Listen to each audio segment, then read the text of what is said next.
What is it you want, Barry? What do you want? You want the moon?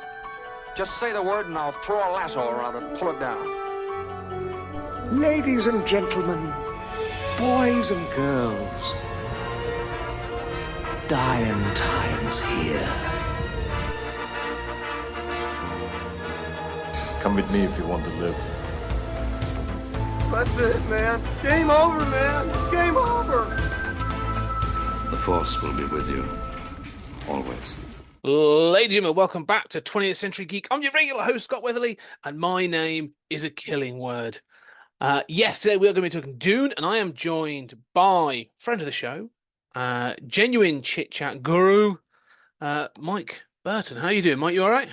Yeah, I'm doing well. Yeah, I'm very excited about this conversation. I'm as we'll get into it, but one of these films I hadn't seen before, one I had, and I'm very excited to watch Dune Part 2 as well, which I've got my tickets booked. Yes. So I'm very excited. I'm going to be seeing that in a couple of days with a good friend of mine, my friend Alex, who comes on Genuine Chit Chat occasionally to talk movies. So yeah, it's great to be here, and we had such a cool time chatting about Moon Knight quite recently. We went for a while where we were just so busy doing lots of other stuff. And I remember one of us contacted the other one, said, "Oh yeah, we should do a pod." I think it was you about the Moon Knight stuff. And I was like, "Oh yeah," and then it was just like, "Let's just do a few with each other," because they went for a period where we did loads together, and then we were just busy doing lots of other stuff for like a year or so. But it's like we've always been talking on Discord, but just for the audience, we haven't actually released that much content together. I think since the Moon Knight run when that came out with the series, the closest. But all roads lead to Moon Knight. That's it. Yeah, that's it. All roads lead to Khonshu. That's it. Praise Khonshu. Nice. Yes, no, you're right. It's been some good, and that's what that's gone some good feedback, and obviously it's leading to another concept. It's quite exciting. Hopefully, fingers crossed, you're going to get another, not from me, but from one of the contributors, and I'm very excited to hear that show as well. Emailing with them, yeah. Going to be going well. So thank you for that. No, good. Excited for that one. Right, so let us jump in then. We are going to be talking Dune. And as you say, you saw one of it. I'm going to make a guess, right? And I'm pretty sure I'm going to get it right. You hadn't seen one, and you'd seen another. I'm going to guess you'd seen the Denis Villeneuve Dune Part 1, and you hadn't yet experienced David Lynch's Dune from 1984. I had not. You are dead correct there. Yes. I don't think I even knew about the existence of 84 Dune until Dune Part 1 came out. I knew about the book that inspired Star Wars. That a lot of Star Wars, especially A New Hope or the original Star Wars, took from Dune very clearly. And so I remember when this came out, a lot of people were talking about it. Zendaya is amazing. I know she's not really in this one, Part 1 very much, but like when I saw she was in it, I was like, that's cool. I was like, Timothée Chalamet, stuff that I know he's into, right? But then Oscar Isaac, love him, Javier Bardem, Josh Brolin, and like a lot of the actors in it. And obviously, Dennis, I cannot pronounce his surname. I always think so apologies. What's his surname? The director of Part 1? Villeneuve. He made Blade Runner 2049. He did. I absolutely adore. It's one of my favorite sci-fi movies of all time, and I don't really like the original Blade Runner very much, which is a controversial opinion. But I've watched it loads of times, and every time I watch it, I'm like, their second half doesn't appeal to me as much. But 2049 I adored. So when he made Part 1, and he was excited about this all new kind of edgy take, or well, not edgy, but like this intense cinematic take on something classic that had come before, that I hadn't seen or known much about, that had mixed views and things. And with Dune, and I watched it, and I was like, this is cracking. This is a good film. So when you spoke about watching the old one, I was like, okay, I'm interested. Because I've heard some things about it. Yeah. Not a lot, just mainly negative things about it, or people going, no, it's not too bad, it's okay. No, there's bits I like about it. So yeah, it's an interesting thing. I'm so glad we could do this, because I don't know if I'd have gone to watch Dune 84. Megan would definitely not have. She did not want to watch two Dune movies so close together. About watching Dune 84, I don't think I would have done without this podcast. So thank you for that experience. It's an interesting experience, and we will get into it. Because one of the things I'm going to note today is obviously we've got Dune 84, Dune Part 1, which came out 2021. Yes. And then obviously we've got Dune Part 2 coming out. And Dune Part 1 is 2 hours. It's longer than Dune Part 2. Dune Part 1 is longer than Dune 1984. But only covers like a part of it. Right? And so what's hilarious is I noticed in Dune Part 1 and 84 Dune, the attack on Arrakis, the Harkonnen attack on the Atreides encampment on Arrakis comes at almost exactly the same points. Yeah, I wrote down like the first sort of half, so it's a decent portion of the first act of both of these films is, although the 84 one isn't as refined as obviously the part one, it's beat for beat. I was like, this is, I knew they were obviously made from the same material, but I was like, this is not quite identical, but this is very, very close. Complete scenes. I was like, this is quite good actually. Like I can really see what people like about, why do people dislike 84 so much when this is so similar to part one? And then it starts to, and then after the halfway point, you're like, oh, this is still quite good. And then the last 40 minutes or so, you're like, oh, okay. This feels like you're fast forwarding on a VHS tape. Yeah, it's a montage. The last 40 minutes, the last hour is basically a montage, which is, I think, the point. It's sort of, I've read the book, but it was a long time. It's one of those more university books, you sort of read Lord of the Rings and I read Dune, the first two books. And so but I'd not seen 84 at that point, and I remember sort of watching it and turning it on, and the same thing going like, okay, this bit's missing and this and that and stuff, but it's running at a decent pace and it's doing this and that, and then but then you're thinking like constantly like an hour to go and you're thinking there's a lot left to cover. There's only an hour and a bit left. And like I was thinking, is it going to go cut to black? I was thinking, is this just going to be like a Sopranos moment? That's why everyone's so mad. It just cuts halfway through. Yeah, that genuinely was a thought of mine. Yeah. So sorry. Yeah. And then it just gets faster and faster and faster, and then you're like, and by the end of it, you're going like, oh, the pacing on this is awful. Like it's one of the, like it makes if you hadn't read you've not read the book, but if you hadn't have seen Dune Part 1. I mean, I'm assuming that like there's no spoilers for Dune Part 2 for you because that second half of the film makes barely any sense. I loosely picked up. Fortunately, Megan fell asleep just before everything got crazy. Yeah. So in her mind, it's still an all right film. But no, I remember little bits and pieces. But I've also, and I don't want to be necessarily corrected on this necessarily, but I'm like, is this actually directly in the books, or is this kind of almost because it's fast forwarded through, because it's kind of all this, they've rushed things or they've tweaked things or they've changed things, but they just drop things. They just drop things outright. Well, certain things happen. You're like, oh, and it's like, oh, Chani's a character. Is she? No. What? Oh, she's gone. Like 1984 June. Like, who is she? I'm in love with her. She's the greatest thing ever. Is she really? Yeah, she's gone. What happened to her? Here's a child. What? Oh, they've grown up. Okay, what? We've won the war. It's like, what's happening? Two of my favorite bits in the second half of June 84. One of it is the child that appears just randomly at the end. And she's like, and spoilers for them, like, yeah, she's just sort of like, I am the sister of Paul Atreides. And you're like, what? Hang on, where the hell's this come from? And all of a sudden this little child's there, and it's sort of like, and she's like part Bene Gesserit or Fremen or whatever. Like, you're just like, I have no idea what's going on at this point. And then, but the other one is like the weird sort of montage of them figuring out how to use the sound module weapons. Where it's almost like it goes to a point of almost being like a police academy level, like odd montage. He sort of like shows how he can use it and blasts apart that massive sort of monolith. But then later on, they're just sort of lined up, farting around with them, and someone almost blows a hole in the wall when they say Muad'Dib. It's just like, I'm like, is this supposed to be funny? Like, I'm not sure, like the tone seems to have changed a bit. And then he's like, then you just have this sort of very over serious narration of my name is a killing word. And you're just like, oh no, this was supposed to be serious. Fine, okay.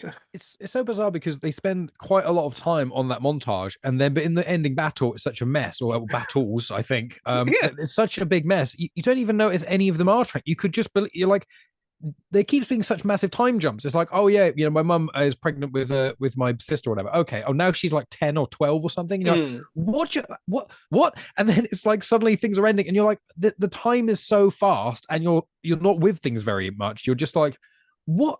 The training montage of all the time to spend doing that to show off these actually quite cool things, and then just skip through it. It's almost in 3 acts, but not in the story wise of a 3-act structure. It's more like the first half, I think, is fairly well paced, pretty well, and you get to slightly before the halfway mark, I think, and then it's almost like someone's kind of put fast forward on in a way, in like a filler sequence, but it's like 1.2 speed. You're like, okay, things going a bit quick, even though I can get the gist, I can see what's happening. And then the last, like half an hour or so is like someone is actually fast forwarding it. And aside from the speech being the same, things are just moving around so quickly. And this, it's jumping. It's like someone like reading a book series to you, but they're at one point it was almost like they're just reading the blurbs and then the last page of each book, and you're like, I don't know what's happening. I thought I genuinely was actually quite enjoying 84 for the first half. I was genuinely going this, and there are things I did enjoy about it. But I'm like, this is actually quite cool. This is actually, I'm enjoying this. Maybe I'm in the minority. And then it got to the end, and you're just like, oh no, okay, right. They really flubbed the ending. It's just too much. They should have adapted it to the screen, or just made it like maybe there is going to be a part 2, or God no, in our version, we don't add this extra, decade of war intertwined with it. We just kind of end it there. Yeah. Exactly. I mean, I do enjoy this film in a sort of in a similar way to that I enjoy Flash Gordon, right? 1980s Flash Gordon. Well, I'm like, parts of the story make no sense, and some of it hasn't aged well. However, it's got some scenes are phenomenal, and I think like the set design and the costuming and some of the bits are absolutely fantastic, and it's definitely like out there. Like it's it's one of those films this is a David Lynch film, and you sort of watching this because you can watch. I don't know if you've ever watched The Elephant Man.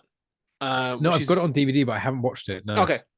It's actually a very good film, but you couldn't say it's a David Lynch film. Like you wouldn't go, "This is Lynchian." You'd be like, "Oh, he's made a relatively straight tragic film, and it's actually pretty good." But with this, you watch it and you start to go, "Oh, okay." This has got like I can see sort of like little bits of like, oh, there's a Razorhead, there's all those sort of like early ones that you sort of Blue Velvet and that sort of thing. You're going like, oh, okay, right. Now this is kind of making sense. And you go, yeah, I can sort of see, but this is the making of this film as well. This is one of those, from my understanding, is one of those sort of odd things where the success of Star Wars obviously drove an awful lot of or studios in particular to go looking for science fiction franchises. It was the kicker that brought back Star Trek. It did the motion picture. You get sort of The Last Starfighter. You get all these other sort of films that sort of coming out of a sudden. Space sci-fi was the thing. Like it's sort of anything we can do. And this is where someone's gone Dune, and they've handed someone like an 800-page book and gone, go. Make this a thing. There's 6 of these, or by that point, by 84, there wasn't. There was 5, but like, there's 5 books. We could keep going. And I don't know if you know anything about the future. I guarantee you, they will not make the future. No, right? Because just to give you, I'm not going to spoil anything. It's fine. I've not read all the books, but I just know bits and pieces. The time gaps between, because this can only happen in like books and comics. The time gaps between some of the books is thousands of years. Oh, one of those. Okay, yep. So it's like it's a full family saga kind of thing, and goes on and on and on for different things. And so this isn't like Star Wars. So you're going like it's the rebels versus the Empire, and it's going to be this sort of like this big sort of sprawling story, but told within the confines of these set characters. This is like we're going to be going for eons. And there's hundreds of characters, and some of them are these aliens and this and that, and you're going like, and there's all family politics, and it's like, imagine if Game of Thrones, but like, well, pretty much as they're doing now, but they've gone like House of Dragon. Like, then I was Game of genuinely Thrones thinking Game of Thrones. I was thinking this is like Game of Thrones, Star Wars kind of stuff. And it's weird. I find that this, I don't know if it's because I watched Dune Part 1 so long ago, but I'd forgotten a lot about what was in Dune. I just saw it the once, Dune Part 1. I was planning on rewatching it before Part 2 anyway. But I was like, I remembered bits and pieces of it. But if you said what's the plot of Dune, I'd be able to tell you stuff about Paul. But when it comes to the Harkonnens and House Atreides and all that stuff, before rewatching these two, I wouldn't have been able to tell you. And then when I watched 84, I was like, oh, okay, yeah. And I think watching it seeing part one probably helped me a little bit understand Yeah. this, at least the start of it, Yeah. like a lot more. Because there are certain bits I'm like, in June part one, I've noticed there's certain bits that aren't explained quite as hitting you over the head with exposition. Whereas in 84, there's other bits which they completely skate over, even in the first half. And so it's a weird thing where, June part one takes quite a lot of time with it, and sometimes a bit too much time. But equally with 84, it's just like, here's some exposition that you need. Then here's a ton of it just talking at you for like 3 minutes. And then here's something we're just going to lightly touch on and then kind of skirt past. And sometimes with the June 84, you're just like, I don't know, especially when it ends, what parts of that was really that relevant. Like what Yeah. there's too much in here. It's like several people telling you a story and they're all on the same page at the start, but then they all kind of just veer off. Well, it's And almost they're like all- a choose. They're all reading the same choose your own adventure book, but they've chosen different Very nice. decisions as they've gone along, isn't it? Yeah, that's I good. agree. I totally agree with what you're saying, because one of the things that's really funny is you've got the 1984 opens with a like an opening montage and the face of Virginia Madsen Mhm. as Princess Irulan, and then you're going like, okay, so she must be important to this story because she's giving the introduction monologue, like she's introducing us to the world of Dune, Arrakis, and she's telling us about the houses and how they all work in the Empire and the Emperor. And you go, fine, so she must be important in this. Doesn't turn up until the very end and is just stood there. And I'm going like, okay, so she's a princess to the Emperor. Why did she open this film? Mhm. And you're going like, so if you're watching the film, it makes no sense. But Yeah. in the book, you find out that she's actually was a historian, and it's her accounts. So like it's basically sort of like she opens some of the book there's some of the chapters are opening with her making these historical sort of like statements and stuff. But then, like you say, it's one of those when you go, what, just drop that. That doesn't make any sense. Like, there's no need for that. Like, you know, It's too faithful in some ways and not faithful enough in others. And I'm just like, mm, I feel like when you do an adaptation, it's not easy. And with sci-fi, it's very difficult. That's one of the reasons I think Star Wars works so well, because ironically, the biggest problem with Star Wars now, I think, is a lot of fans having expectations. The prequels, if the prequels just came out as Star Wars, this new thing, they probably wouldn't have done as well, almost certainly they wouldn't have done as well, but they would have got a following in a different way. I think yeah, that a lot of the prequel fans and probably a lot of the Star Wars fans that are borderline probably would have gone, this is kind of cool. I like this. And maybe it would have started its own little franchise from there. But because of the baggage of Star Wars, now it's looking back to the last movies or whatever the last trilogy people liked is the trilogy directly after that is the one they generally like the least. But with, when the first film came out, there was no baggage. It was like, here's a new big sci-fi thing. You can be your grandmother, you can be a child, you never have to have read anything about Dune. We can explain everything in really simple, easy terms. There's great music and there's a little bit of everything in here. So there's action, adventure, there's a bit of, romance, more so in the later ones. But it's like there's all these little bits and pieces that everyone can kind of like. It's a mesh of genres. It's a space fantasy, it's a westerns, all these things. And Dune is a really cool, intelligent, book, as far as I understand, from the source material I've seen. I'm like, this is, a lot of Star Wars, a huge amount of Star Wars is clearly taken from Dune. And I think if Dune 84 was either split into two or somehow magically, if Dune Part 1 came out at this time, I think the Dune franchise universe would have potentially beaten Star Wars. I think if this had come out, let's try this again. If part one had come out before the prequels, if part one of Dune came out in like once Star Wars had died down a little bit in sort of the early 90s, in that kind of era where just before the prequels are announced, and people just kind of reading the books, if part one in its form now had come out then, maybe, I think that we would be having like a big Dune universe, maybe more than Star Wars. Oh, I well, don't know. You know what no, I mean? I think I see what you're saying. I think, and this is where where we're at. I think what you're saying is Lord of the Rings. Yeah.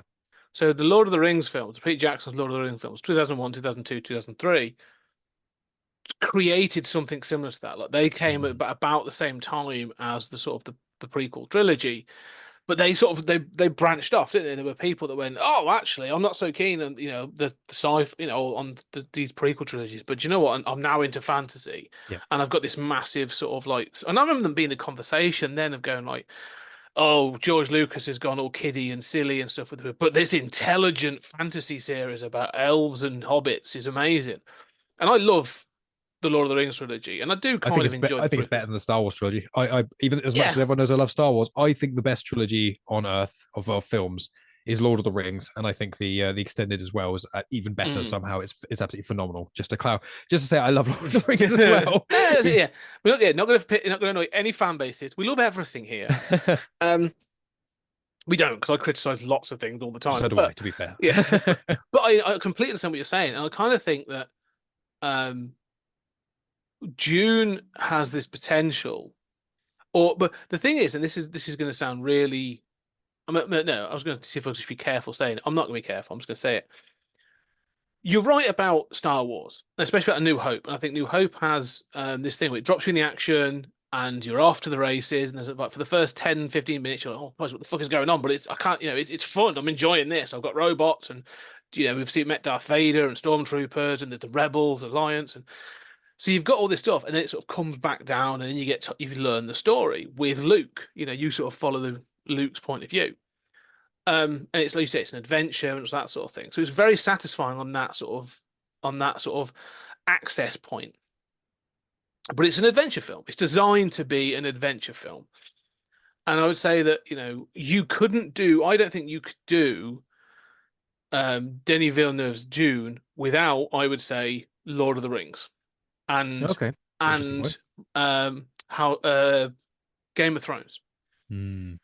And the reason I say it is because I find Star Wars is a sort of an action adventure franchise.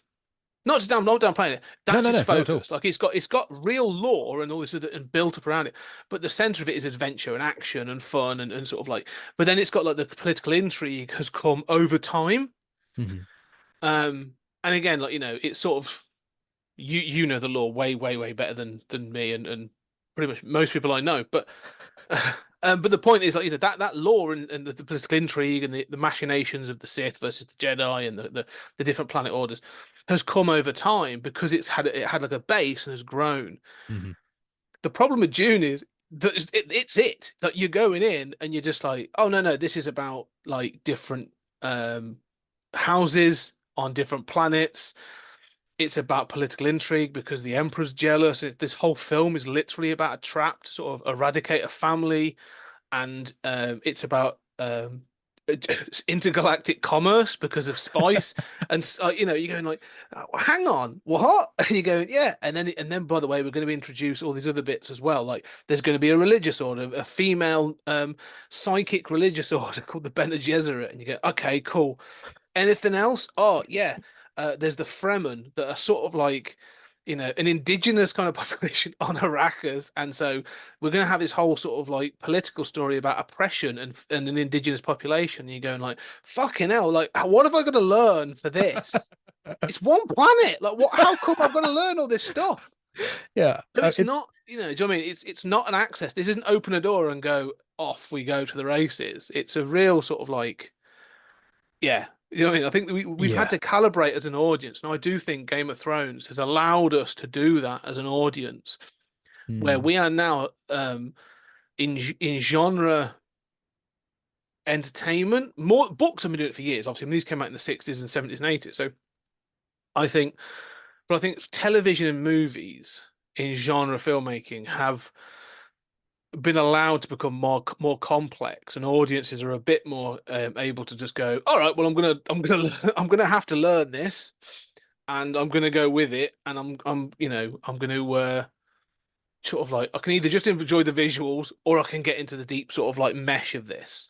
Yeah, well, I think one thing, like I agree with you. I think that's a very interesting point. I think Lord of the Rings, and then following on from Lord of the Rings, then Game of Thrones and stuff. I think also because of series like The Sopranos and Breaking Bad, there's kind of more complex, in-depth storytelling that hasn't got much goofiness to it. It's not too, it's real enough, but it's very dramatic and very cinematography, like gratifying, really good acting. Like there's not really a weak chain in it. And I think that because of the prequels were the way they were, which have, obviously I like the prequels a lot more than you and a lot more than many people, but like the prequels do a lot of things right. But I think more importantly in this point, they do a lot of things wrong. And I think the way they show political intrigue is so boring. It kind of made people go, not really. Yeah. And then when Lord of the Rings did it, it was kind of a softer part. There's a lot of things going on, but people are divided by species quite a lot, which makes it a lot easier to digest. Once Yes. people had the appetite for that with Lord of the Rings, you could move on to Game of Thrones, which is everyone, there are certain houses, I think, which are, certain different skin colors or hair colors and things like that make them slightly more different. The Daenerys is people, oh, they Targaryens. They're generally, very pale skin, white hair. There's little defining features, but it's much easier to grasp Lord of the Rings just because of the way the characters are. So you Yes. do that, and with the prequels messing up in certain ways with the political stuff, and then they take on a fantasy in a lot of other ways. I think now we're kind of like, as a society, ready to go. What Star Wars, for a lot of people, especially the sequels, are not giving people this combination they wanted, which is more adult, mature storytelling, like Game of Thrones, like a lot of the HBO shows, etc., with the lore of the prequels, because the prequel lore is gigantic, It but is. with the Yeah. wonder of Star Wars, the original trilogy. And I think that something like Andor, which came out, that did feed in a lot of ways what people wanted, but because it's attached to Star Wars, there's still a lot of people who don't want really intelligent, deep storytelling. They want pew pew, lightsabers. And I think that Dune Part One, in a lot of ways, I know we're kind of skipping between the Dunes, but it feeds this appetite of mature sci-fi storytelling put in a way that's easy enough to understand, but not really, really overly simple. You kind of have to want to be there Yeah. to get in. You have to sit down when you watch Dune Part One. You have to be like, I have to focus all my energy on this while I'm watching it, and I need to want to know what's going on Arrakis. If you half watch it, nothing's going to really make any sense. And when dramatic things happen, which a lot of it is just dramatic things being said, which works very well. Some of the best films are like that. Blade Runner 2049, some of the biggest parts of those films is just someone being told something and it changes what you thought has happened. And so it's this thirst, I think, is a combination of what you were saying, kind of tweaking my own now thoughts about this, is that because of the journey Star Wars went on, mixed with some of the other more mature content, I think that gave the thirst for 2021's Dune. It's interesting. Yeah. No, I think you're right. I think because there are definitely like the green light given to Dune, especially with Denis Villeneuve, I think, comes from a number of things. I think everything you've just said is exactly right. I think this is a product of almost 20 years of, movie and TV sort of changes. That, it's because it's not like you can't, this isn't like cookie cutter blockbuster. Like, it's kind of No. like I can imagine them in the editing studio when they were trying to do the trailer and stuff, and they're like, how are we selling this? And they go, I don't know. No, you Because can't say it's it's an action movie because it's no, not at because all. no, yeah. And what's funny is, like you say, because there is a big action set piece and there are some fights and stuff, but this film, like you said, the first hour is all set up, is all like intrigue, and it's sort of like you're seeing things. Yes, you get to see some sandworms and you get to see this and you get to that, but there's an awful lot, as you say, of scenes of people going, this is exposition scene, but we're doing it dramatically, or I'm telling you, or I'm showing you. Like, you get to learn that it's the first hour of this film is Paul's development. Well, both films, yeah, both films is Both almost films, yeah, Dune 8040 done the same way, but both of those films, the first portion, hour, the first act yeah, is here's everything you need to know about Paul and almost everyone Paul's ever met and what their connection is to him and why their actions and what they're doing is impacting him, which impacts the whole world and what he's kind of doing. yeah, Yeah. yeah. One thing is, I heard a quote the other day that really made me sort of consider certain films, genre films in particular, in a different kind of light. Is does it feel like the world you're accessing existed before you started watching the film? Hmm. I don't mean in some sort of like weird multi-dimensional metafiction. I mean, like, does it feel like a real world? Mm-hmm. Do you feel like this is a story that you are accessing this world at a point, but you know that stuff's gone on? You feel like if they were to say to reference things from before you were watching the film, does it feel like that could have happened?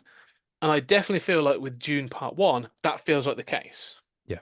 I feel like there's a history, there's a legacy, the worlds make sense. The relationships between like Paul Atreides and Duncan Idaho, and not what's the other guys, Gurney. Gurney, thank you, Gurney Halleck. Like, that relationships all feel legit. Like there's a house, you feel like that House Atreides has existed and those relationships have built, but more importantly, they have built around Paul. that Duke Leto Atreides has sort of, he's done his thing, but very much has been like, well, my son is the future. We have to train him and make him ready and stuff. And so that all those people, Duncan, Gurney, and Lady Jessica are there, and we get to see them saying, like, I've trusted you with my son and stuff. Like, they've all existed to help train Paul to be the next great Duke. When I watched Dune 4, it very much feels like someone's just switched on a light and they've just gone, Yeah. here's this world, and no one really knows what the fuck is going on. So Paul's here. So who's Paul? Here's Paul, and here's the Emperor, and here's an alien in a box, and we're doing all this stuff, and we're then going to introduce you to my favorite thing in the 1984, Baron Harkonnen. Yes, he steals the whole. He makes the film. If he wasn't in it, it would not be. There would be points that are not watchable. He is. I've written down. Absolutely slays it. The best part of the film. Him and the sandworms, I'd say. Oh yeah, 100%. But the thing is, like, Baron Harkonnen in some scenes is in a completely different film to everybody else. Almost like The Fly at some points. It almost feels like he's like in this mutated weird state. He's like turning into something, but he's not. He's just really diseased. He's not mutating. But it feels like, and everyone's just watching him go mental, and no one can say anything about it. But there's scenes. It's played by Kenneth McMillan, who I've seen in a number of things. He often plays villains or sort of like bully characters, but he's brilliant in this. He's absolutely fantastic as Harkonnen. But like the way he's playing it, like I can imagine he's turned up and they've gone like, this is your costume. These are the things that you're going to be doing. So here's your costume. We're going to have you floating around the set. You're going to have basically parts of your chest out, and you're going to be sweaty all the time, and you're going to drink the fluid from a young boy in one of the most disturbing scenes ever. And he's gone, oh, okay, that's the kind of film this is. And then they've gone and had a conversation with Jürgen Prochnow and Patrick Stewart and all these other people on the sets, Carl McLaughlin, and they've gone, this is what you're doing, and they've gone, okay, this is the film we're in. And no one's brought them together and gone, this is the same film. And they've gone, no, it's clearly not. Like, this cannot be the same film. That's ridiculous. It's a baffling sort of like scenario that those two. I 100% believe you could take a scene, especially the scene where he has that bit with the young boy and stuff like that. Where he is being sort of covered in the black goo, and then the young boy is, or let's say young boy, he's a teenager or whatever, but he's brought in, and they have like a bloody tap on his chest. You could show that scene and go, right, here's a scene, and then show the scene of them sort of like saving the people from the sandworm, with Patrick Stewart and Carl McLaughlin and stuff in, and go, just watch these two. And just say, what would you say that these workers, these are two separate, if you were to tell someone they're two separate films, 100% they would believe you. Oh, 100%. Yeah. They'd be like, okay, one of them is like almost like an Arrow video kind of thing, almost like an Arrow video light. I'm thinking there's things like Street Trash, or even, I mean, to be fair, if you said it was Cronenberg, if you said like it's something, to do with The Fly, or, or even something to do with like The Thing, that kind of universe, not that universe, that kind of genre of horror, like body horror, you'd go, like this is a body horror film, like maybe mutants in the sewer from like the 80s or something. And then you watch the Sandworm stuff and you go, okay, this is like a big epic adventure film, kind of like not quite Jumanji, but that kind of thing where you're going on an adventure. There's something magical going on and crazy, but it's really like a family, like Narnia. They've gone into this family's gone into this world, and it's all different and weird, but they're going to get back to reality someday. It's almost like that kind of fantasy mixed with this really dark horror, and you're like, what? But where is this connective tissue? Because none of the other characters act even remotely like the Baron. It's not even like, oh yeah, there's some crazy ones that follow him around. It's like, no, he is just absolutely off his nut, and everyone else is like really, like stern, like almost Empire, like in Star Wars, very, very proper and speaks politely and cannot do these things, but has this like deep anger, but is very calm about it. And he's just completely off the rails. And I'm like, my thing with this is like with 84 is, how I don't understand how he got to where he is in that organization, because I can't see how many of his actions would make him an asset to them. Yes, he doesn't seem like a tactical genius or anything. He seems like a hard foe to beat, but it doesn't seem like he's that kind of military threat. No, and this is the thing. So you make a really good point, because I think, it's not such. I don't 100% remember, but it seems like it's a hereditary title. Right? Hmm. He is a Baron of the Empire, so he's Baron Harkonnen or Harkonnen. And so he has inherited or been been given this title.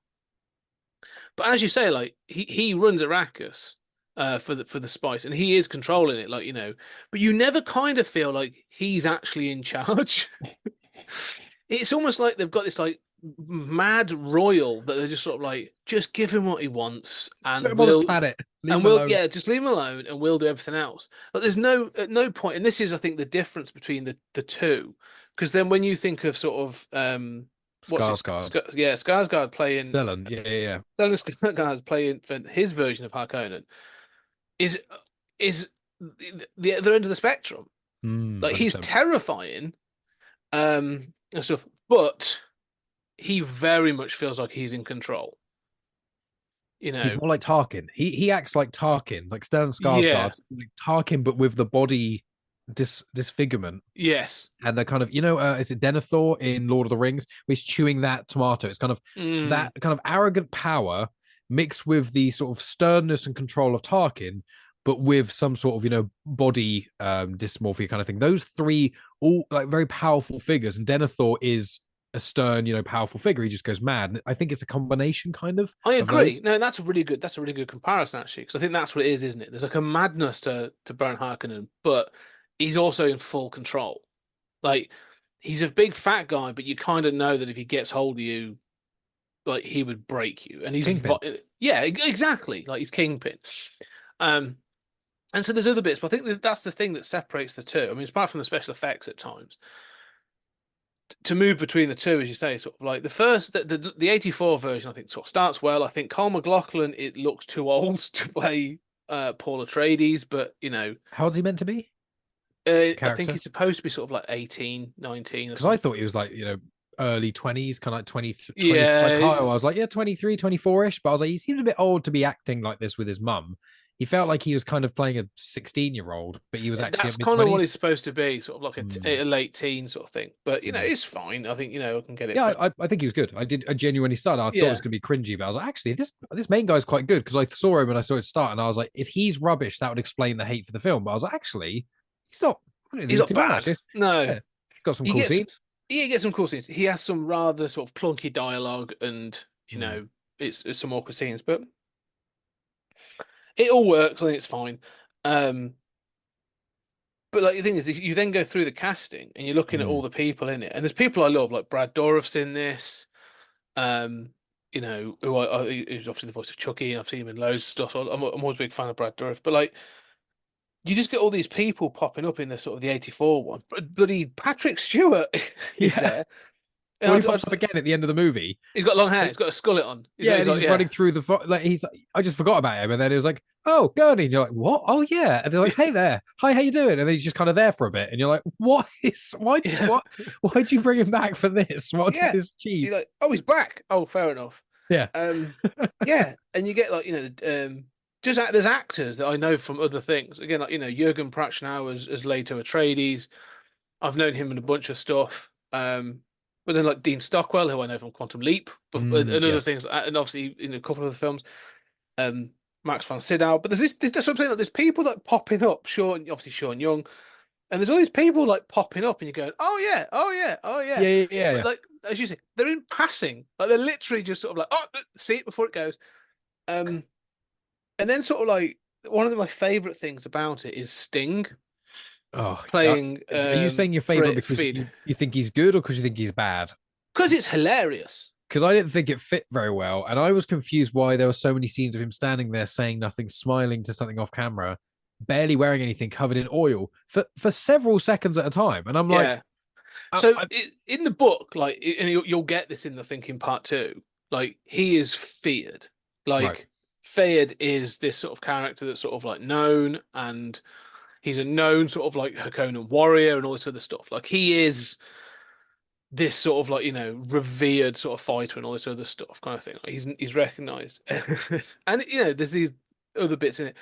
But the bit where you have, like, he's introduced and you have Harkonnen, Baron Harkonnen coming out like hovering out of that thing, and he looks round, and then Sting steps out in like plastic speedos Yeah. with his hands on his hips, grinning like mad, and I'm just sort of and all oiled up and stuff, and you're just sort of like, oh, because he is in the same film as Kenneth McMillan, like they have gone to the same directorship and like, to everyone else, like he's playing it like lunatic, and it's just so funny to watch this sort of like the big hair and this sort of this skinny guy, and you're going like, is this guy supposed to be a threat? Like I'm confused. Um, and it's his nephew. By the way, like this is obviously Baron Yeah, yeah, Harkonnen's yeah. nephew. But the way he looks at him, like that's the other thing as well. Like everything in sort of the Harkonnen in the 84 is really sexual. Like Yes, yeah, yeah. and he sort of looks at with like salivating over him. He just like, have you just come out of the same? I'm kind of like, I don't understand. I don't want to think about this. This is too weird. Which is where you get to this whole Lynchian thing of going like, because Lynch obviously has these things that he puts into his other films where you're not sure what you're actually seeing, and that's where I think this is appearing here. You're going like, my head is telling like the facial expressions and things. I'm now filling in headcanon that I don't want in my head, and it's his fault. It's one of those with I'd half forgotten about Sting. So when I saw him in it, I was, oh yeah, yeah. And then when you mentioned him again, because I can't remember anything he specifically does. I might be wrong, but in 84, does anything of any real like Just the value? fight at the end. He's basically sort of like, Yeah. when they come to threaten the Emperor at the end, he turns up and says, well, this is an Atreides fool, and they have a fight, and he gets beaten. Oh, it's the knife fight, isn't it? Yeah, at the end. That was it. Yeah, yeah. And I remember watching this and being like, oh, it's the big fight, and then it's like, oh, it's okay. And it genuinely looked like a couple of people, just random people fighting with knives. It didn't look like the top of both armies ready to fight. I know obviously it's from the 80s and stuff, but there was some very good choreography in certain 80s films and things. But I'm thinking like the Raid kind of stuff, or the Raid 2, with two people fighting. I know, up to that point in the film, I wasn't expecting that height of cinematography, because the Raid and the Raid 2 are some of the best fight choreography I've ever seen. But like, I was thinking, oh, it's going to be a really cool knife fight. But it was just a couple of dudes kind of grunting at each other and kind of. And was there music playing? I can't remember. I remember there's music playing, and because not at that point, because they've had another knife fight as well, where Gurney fights with Paul early on in the film. Oh, with the shield thingies. Because they introduced the shield thingies, which make them look like Roblox characters, in all honesty. Yep. And I'm like, oh, this is a special effect that needs to be dropped. Like, if they ever do the George Lucas thing and go back and clean this up, lose this, because it looks awful. Just turn them a hue. Just make them like a Geiger hue. It would have been fairly easy-ish to kind of put on. They did the blue eye thing, so just make them like orangey. Yeah, and make a light flash every time something hits them. Like that, you wouldn't need to do too much. But that, I was like, oh, this doesn't look good, and it lasts ages. And you're like, why do they commit to this? That's it. Like, it's like some witness protection thing. Like, you can't see who they are. You lose track of who's who. Like, it's a real mess. It's one of those decisions that when you look back in editing, when they're putting this on, someone should have gone, this looks awful. This is really bad. This needs to go. Yeah. But this is the thing. I think I can imagine Denis Villeneuve and the writers and stuff, and the production team, before they even started casting, sitting down and watching the 1984 one and going, right. Number one, what do we not do? And looking through and having a different vision. Because that's one of the things I would say is, like, from a casting perspective, whilst I am watching 84 and going, oh, I know them, I'm not going, oh, I'm glad they're here because they're really good performing. Like, they are, but it's not like adding a great deal in the sense of sort of like, they're a great performer. In the sense, I think the casting of Villeneuve's Dune is much, much stronger. Every character has depth, and when someone dies, you're like, oh, this means something. Yeah. Megan, because Megan watched them both with me, but she had watched Dune Part 1 prior with me. We watched it together.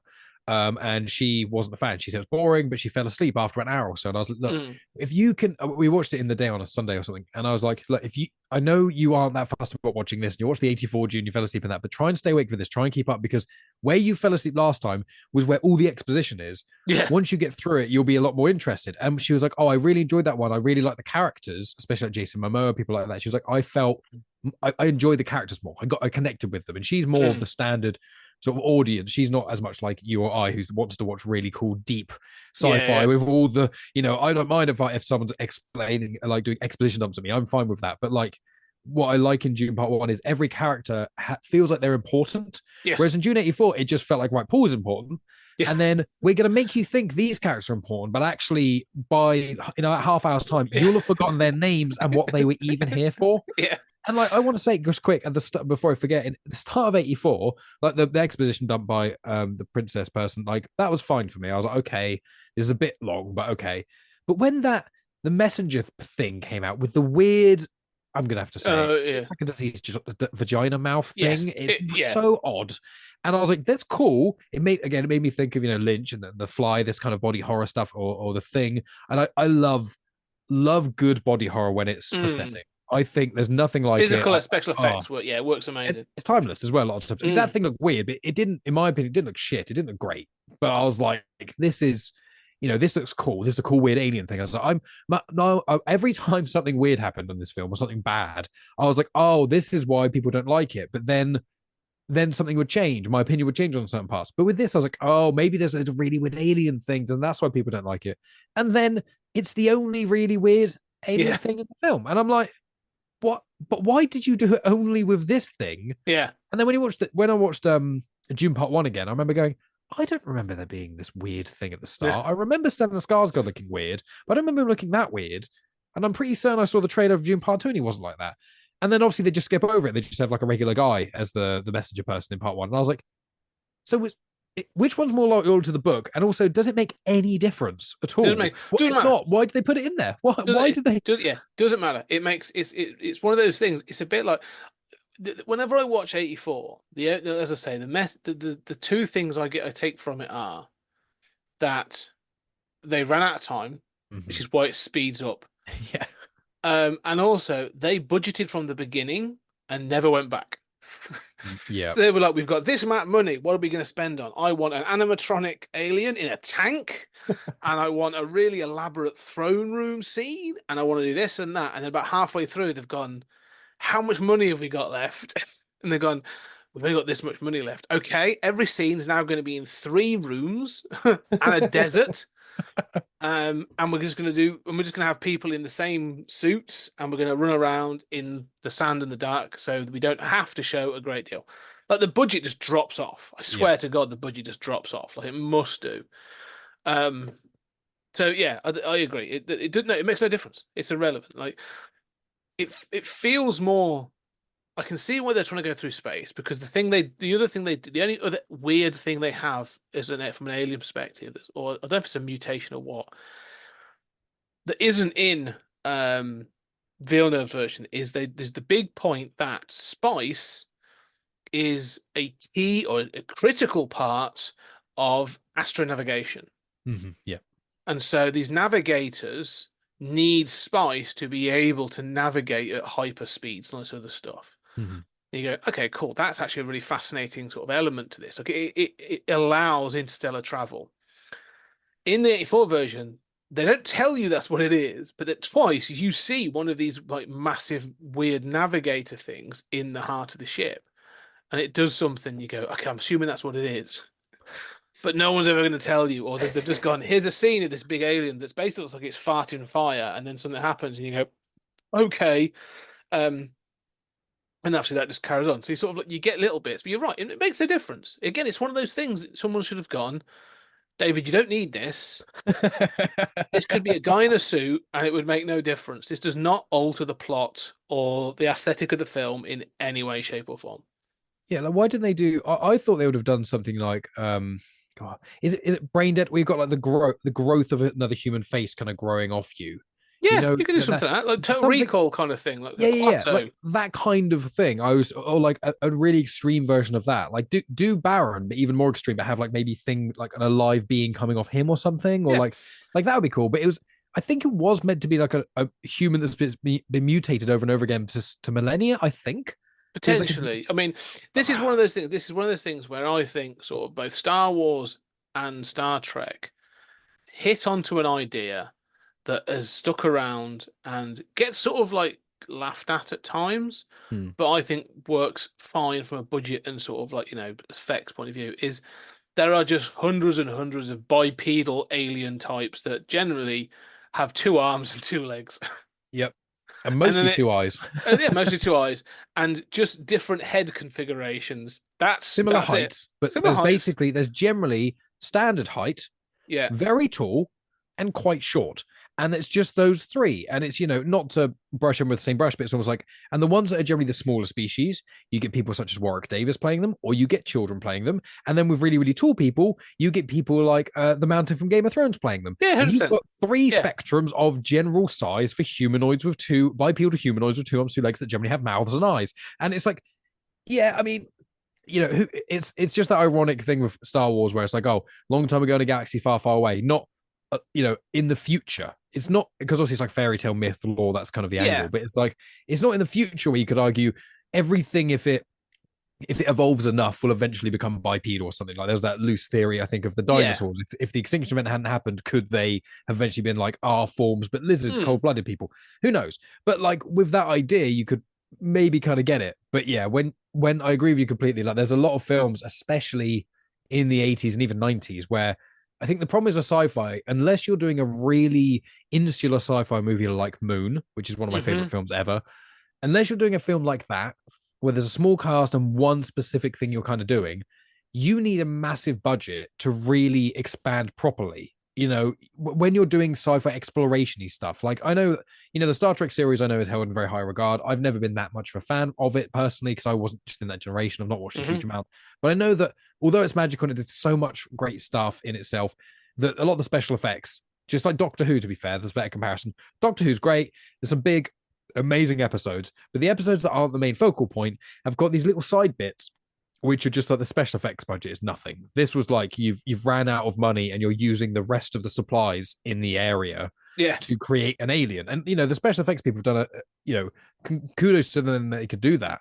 But you can really feel how much you need budgeting when it comes to sci-fi stuff. And that's just unfortunately one of the problems. And in the 80s, when you've got some special effects things, Star Wars did it well in the original trilogy because they primarily used, miniatures and then also prosthetics. They didn't rely too heavily until George Lucas went back and added it in for some reason. No, that's it though. But you're right, you're 100%. I think this is the thing, isn't it? Unless you can get it right, there's a part you're going like, don't do it or pull back. Just have it good enough that it's going to be believable. And I think or go completely the other end of the spectrum and make it so alien that you can actually do whatever the hell you want, and it's sort of but you haven't got to blow loads of money on it. And I think that's the thing with this. Like they clearly wanted something a bit of spectacle, but yeah, it doesn't kind of it looks great, but it has so little impact on the plot. You just go, it's head scratching. And so I much prefer sort of like the setup for Villeneuve, like you say. It's just because you have this big ceremony and it makes it feel, you realize this is just like, this is in the future. This is the year 10,000 and whatever. So, we've now gone to the stars and there's all this stuff going on. So it's the human race has just expanded into these planets, which is, kind of cool. So the whole ceremony, and I like the fact that it's all been confirmed, but there's this sort of ceremonial element to it of like they've got to come down and offer them, make the offer for them to sort of look after Arrakis or take the ward of Arrakis, and then they will say like House Atreides accepts all offers and takes on all challenges kind of thing. They've got to have all that. So I love the fact that, again, going back to sort of the political intrigue and the sort of thing that you get that much more in Villeneuve's film because there's the whole thing of like even like Oscar Isaac's Duke Leto sort of saying like, yeah, look, I get that this is a waste of time, but ceremony, like that's the point of this kind of stuff. Like, and also you believe all the relationships are much, much more. Like Chalamet and Oscar Isaac working as father and son is Excellent. great. Oh, two of the best modern. I think Timothy Chalamet is going to become the next sort of DiCaprio. I don't think he's as good as Yeah, DiCaprio, to clarify, but I think he's getting there. But I think Oscar Isaac is one of the best actors alive. I think I love obviously Oscar you know Isaac. what's doing. Moon Knight Yeah. knocked it out of the park. Every single. I mean, Ex Machina, one of my other favorite sci-fi films of all time. Insula, cleverly done. Oscar Isaac and Domhnall Gleeson, absolutely kill it in that film. It's Oscar Isaac. I can never say anything bad about in his acting because Yeah, everything I see him 100%. in, I he just agree. smashes it. I just think the casting this is just stellar. I mean, Oh, yeah. I didn't really know anything about Zendaya until this film. I know she was from Yeah, I the think it's just Disney. Spider-Man, really, wasn't it? There was Yeah, and yeah, she's been Spider-Man, and I think she comes from like, the Disney stable. Sort of like, I don't Yes. know. So, she's not my generation, so I didn't know all that stuff. But she's really good. I think and she works well with Chalamet. I think they're clearly good friends, Yeah, so yeah. they have a good chemistry. I think Rebecca Ferguson's fantastic ever since she was in Mission Impossible, Right, yeah. Rogue Nation. I think she's great, and I've seen her pop up in other things. And I think so. I think she's great as sort of Lady Jessica. And I again, agree. the scene that you understand more of in this film. So, for example, at the film where Paul is presented to the Bene Gesserit superior Mother Superior kind of figure, Yeah. and he has to go through the Box. pain box, and she puts the knife to the needle to his neck and stuff. In the 84 version, you're like, okay, and it's quite a cool scene because you see his hand I like prefer that burning, part. Chris. Yeah. When you see the protector's hand burning, I prefer that element because I think when I watched Dune Part 1 the first time, I think you're not meant to know fully what's going on, but I was like not 100%. And when I saw it in 84, I was like, oh, so that's what he's experiencing. That makes a bit more sense. So it wouldn't have worked in the 2021 film, but I loved the hand melting effect. Yeah, I it thought looks great. that was brilliant. And it does articulate what he is feeling, or what he's experiencing. But there's this whole thing, and it's her outside. Like, she is really terrified. Like, she is really worried. And I think sort of Rebecca Ferguson really sort of, presents that information. You haven't got to be told anything. It's just like she knows that like this is a life or death situation, and she has been trusted by Duke Leto to look after it. And so she's a bit like, this has got to go right. He's got to get through it. And so she's saying that thing of like, fear is the mind killer and that sort of thing. And so just a lot of those things work better in this because you feel it more. Like his relationship with Duncan Idaho, Jason Momoa, who I would say is possibly the only one I feel is possibly not miscast, but feels a little He's a bit bit out of broy. place. I mean, Jason Yeah, Momoa is a bro, and I love him, but he yeah, is yeah, he yeah, is a bro in like everything. And even this, I was like, hell, he's the Dune bro. yeah, He's Timothy Chalamet. He's like, he just feels like the positive bro that you probably trust, and immediately you meet him, and he'd like shake your hand, he'd get to know your name, and he'd always remember your name, kind of guy. And you'd be like, everyone likes him. yeah. Immediately, charisma off the charts. But Yes, that's Jason Momoa in everything. yeah. But I can't believe that he's been trained by Gurney Halleck and he's one of the greatest sort of like soldiers and stuff. She'll be like, this dude. They show that later on. Like, there's a much better representation of Duncan Idaho in this, but there's still that broishness, as you say. That's a bit. I'm like, it's a bit too loose, but that's just Jason Momoa. But he's loaded with charisma. Well, I just went back to Rebecca Ferguson. I will say one thing that really struck me with her is her relationship with Timothy Chalamet. Lady Jessica and Paul. One of the things that I found in June '84, it felt very much like a mother and son, but the son was a bit wimpy in certain ways when he was with his mum on scenes. But I found like in 2021, it was very much like the maturing, your child now becoming an adult, and you as a mother seeing that happen. And the whole explanation as to why he's so special is that he's the son of a witch, but he's also going to be the future leader of House Atreides. So he's got these two kind of important bloodlines coming in, and it's all that thing where the witch is like, men can't handle this power, they can't do the box thing, all this kind of jazz. And it's like their dynamic in part one is so cool, and it works so well. And then it's one of those Vision things. And I think I did like the way Visions were used in '84 a little bit at the start, and then it got too much, and I was like, what the hell is going on?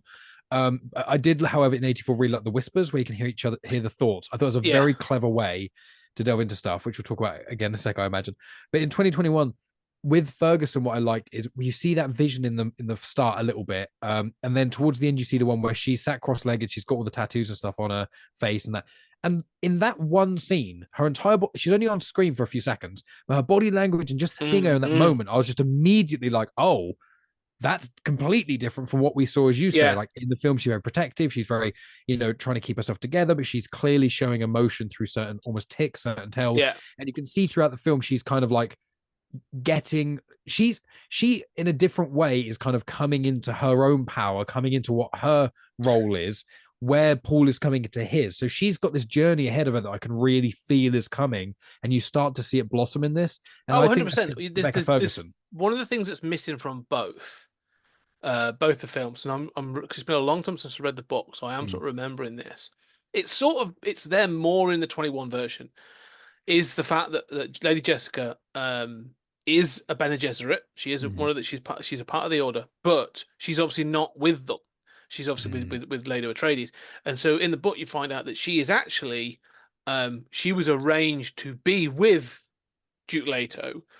So she should say she because that's not his wife. Don't forget, like he had a wife and stuff, but like she's his concubine, so she's sort of like his mistress. Because he says in the 21, I wish I should have married you first, and all this other I stuff. liked that. I thought that made a lot more sense as to what the relationship was Yeah, rather than 84, where I was like, oh, they're together. So it's the queen, but they've called her something different. Oh no, she's not the queen. Oh, is she? yeah. No, I don't know. And then it's gone. She's never not in the film anymore. And yeah, it doesn't really matter. Another one gone. Yeah, off she goes. In this, one of the things that's not is missing is that the Bene Gesserit, when they are pregnant, are able to manipulate their genetics or to manipulate on a genetic level, so they can control the gender of the child they have. And she has made the choice to have a son, while and give him the powers and stuff, pass on the powers, whilst the Bene Gesserit order had commanded her to have a daughter. So you are right that she is panicking because she has gone against the wills of this order, which is why the Reverend Mother is sent to sort of test him, and they hope that he fails because they want to kill him off. Um, but yeah, so she believes that she has been set up to fulfill this prophecy. So it's not just this thing of the Moadib that is the Fremen prophecy. There is this other prophecy within the Bene Gesserit of this being that will be able to control the power. And she's sort of like is taking it upon herself to have a son because she believes she is going to be the mother of this character, this figure. And the Bene Gesserit are like, you arrogant bitch, who do you think you are? Kind of thing. Yeah.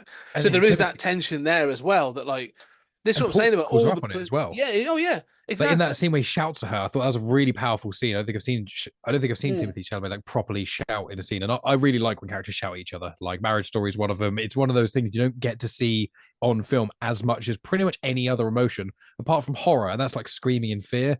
It's like that raw anger, but a lot of the time at family members where things just come out, but there's not a violent outburst. I think that's Yeah. when it's strongest because it's easy to see someone shout at someone and be violent, but when it's not, when it's you're just it's a lot of it's the passion, especially when it's someone you care about, and he's yelling at his mum, being like, "What you did, you put me in this position. Yeah. You went against what everyone wanted you to do, and now I have to deal with everything, all this prophecy, all this magic. I'm dealing with the Fremen stuff. I'm dealing with the Bene Gesserit stuff. I have to deal with all this because you put me here because you want to be the mother of the prophecy child." And it's like and that's a bit in 84. He kind of does say that, but then it just gets glossed over. She becomes the Bene Gesserit queen mother thing, I think, in 84, and then she's off to the races, and then there's the daughter and stuff. But Yeah. in this one, it really felt like their relationship and where they're maybe sort of going. I felt like the groundwork for that is so well done in 2021. Oh no, 100%, and that's why I like it so much more because you get all this stuff, and you do feel like you watch it and you go because you have to watch Feel Notice One to tick up. But there's all this political intrigue. There are all these factions with an interest and an agenda towards what is going on in Arrakis. And the other thing is, it's much clearer in 2021 is that this is a setup that they have been given this, and there's a great line by Skarsgård's Harkonnen when he says something like, "Not every present is a gift." Yeah. And it's sort of like they've been given this, but it's a poison chalice. Like this was designed to fail. Like they've been set up to fail so they can be taken out. This is the whole thing was sort of like the Emperor can't take out Duke Atreides on his own because they're very powerful, and he's got the army and stuff, and a lot of people like him. It's Oscar Isaacs. Who wouldn't like him? He's a lovely man, but he's got a lot of allies and stuff. However, if he can show that he is failing, and then the Emperor picks a side and sort of like, gives Baron Harkonnen the right to attack Arrakis. He's isolated, he's separated from his army, and then if it all goes wrong, he's like, well, he was failing anyway. So yeah, of course I'd prefer to have the Harkonnens running it because we want interstellar travel to work and stuff. And that's illustrated with the equipment not working, which I Yes. really liked. That's a change as well, because obviously in the in 84 it was like it just doesn't show up. Yeah. Whereas in this one it showed up. I was like, I'm pretty certain. I was like, wait, what? They changed this, and then it didn't work. And then Oscar Duke Leto, he's like see, when after they save the people, and he's like, no, we need to save the people. And the woman, I think Rayleigh's, she's like, oh, she's the one who's meant to be impartial. She like sees it and goes, oh, I kind of see that you're more than I thought, kind of thing. But then he goes back and he's like, they've not only left us with they've left us with basically sabotaged equipment that we can't possibly fix. So there's no way we can hit the Emperor's demands on time. So it's going to prove them right. So it's just a matter of time. Everything is going to basically go to shit. That's what's going to happen here. And as you say, they illustrate it so much better. And I think a lot of the tension, like when Megan and I are watching the scene with where the sandworm comes out and gets that, the mine harvester thing. Oh, when yeah. When it gets that, and then they save all the people and stuff. Like that scene, it's like I knew because of 84 and because I've seen the film before. I knew what was going to happen anyway. But it was so dramatic and so tense. And I think Dune 84, the sandworms are brilliant. I think they look fantastic. It's one of the highlights of the film. I love them. And I was like, how do they look in Dune Part 1? I'm sure they look good. And then you see them, you're like, oh, this is like, Dune 84, they look very good. They're amazing, brilliant stuff. In Dune 21, you're like, this is absolutely phenomenal. And the fact you've got when they pointed out that the sword, the blade, the dagger made of the tooth. A tooth. Yeah. And then you see, and the next time you see the sandworm, you really see the teeth in more detail. So, and I'm like, this is everything is so well thought out. Yeah. And it's just the breathing room this book clearly needed. And that's one of the follies of 84 is like, I wonder if in a parallel universe, there is a Dune and Dune 2 in 1984, and they made a second one. But I feel like with Dune 84, even if they change bits, I don't know if there would have been the same desire for a sequel to make it pay off. Whereas audiences today, I think, are in certain ways more patient, if you know what I mean. No, I agree. I think you are right. I think there's the 84 was set up to be an adventure film, and it isn't. And then when they got it, they're like, it's not. So they're like, the first hour is this sort of like, the growing of this character and everyone sort of around him. Too much going on. And then the second hour is a 3-hour film compacted into like an hour and 15 minutes. And so it's sort of just, you get that payoff of all the battles and him riding the sandworm and all this other stuff, which is kind of cool. And so you get those good shots, but like I never feel connected with it. No, like it's fun to watch, and I think the costume design, I think the like the still suits that in 84 look great.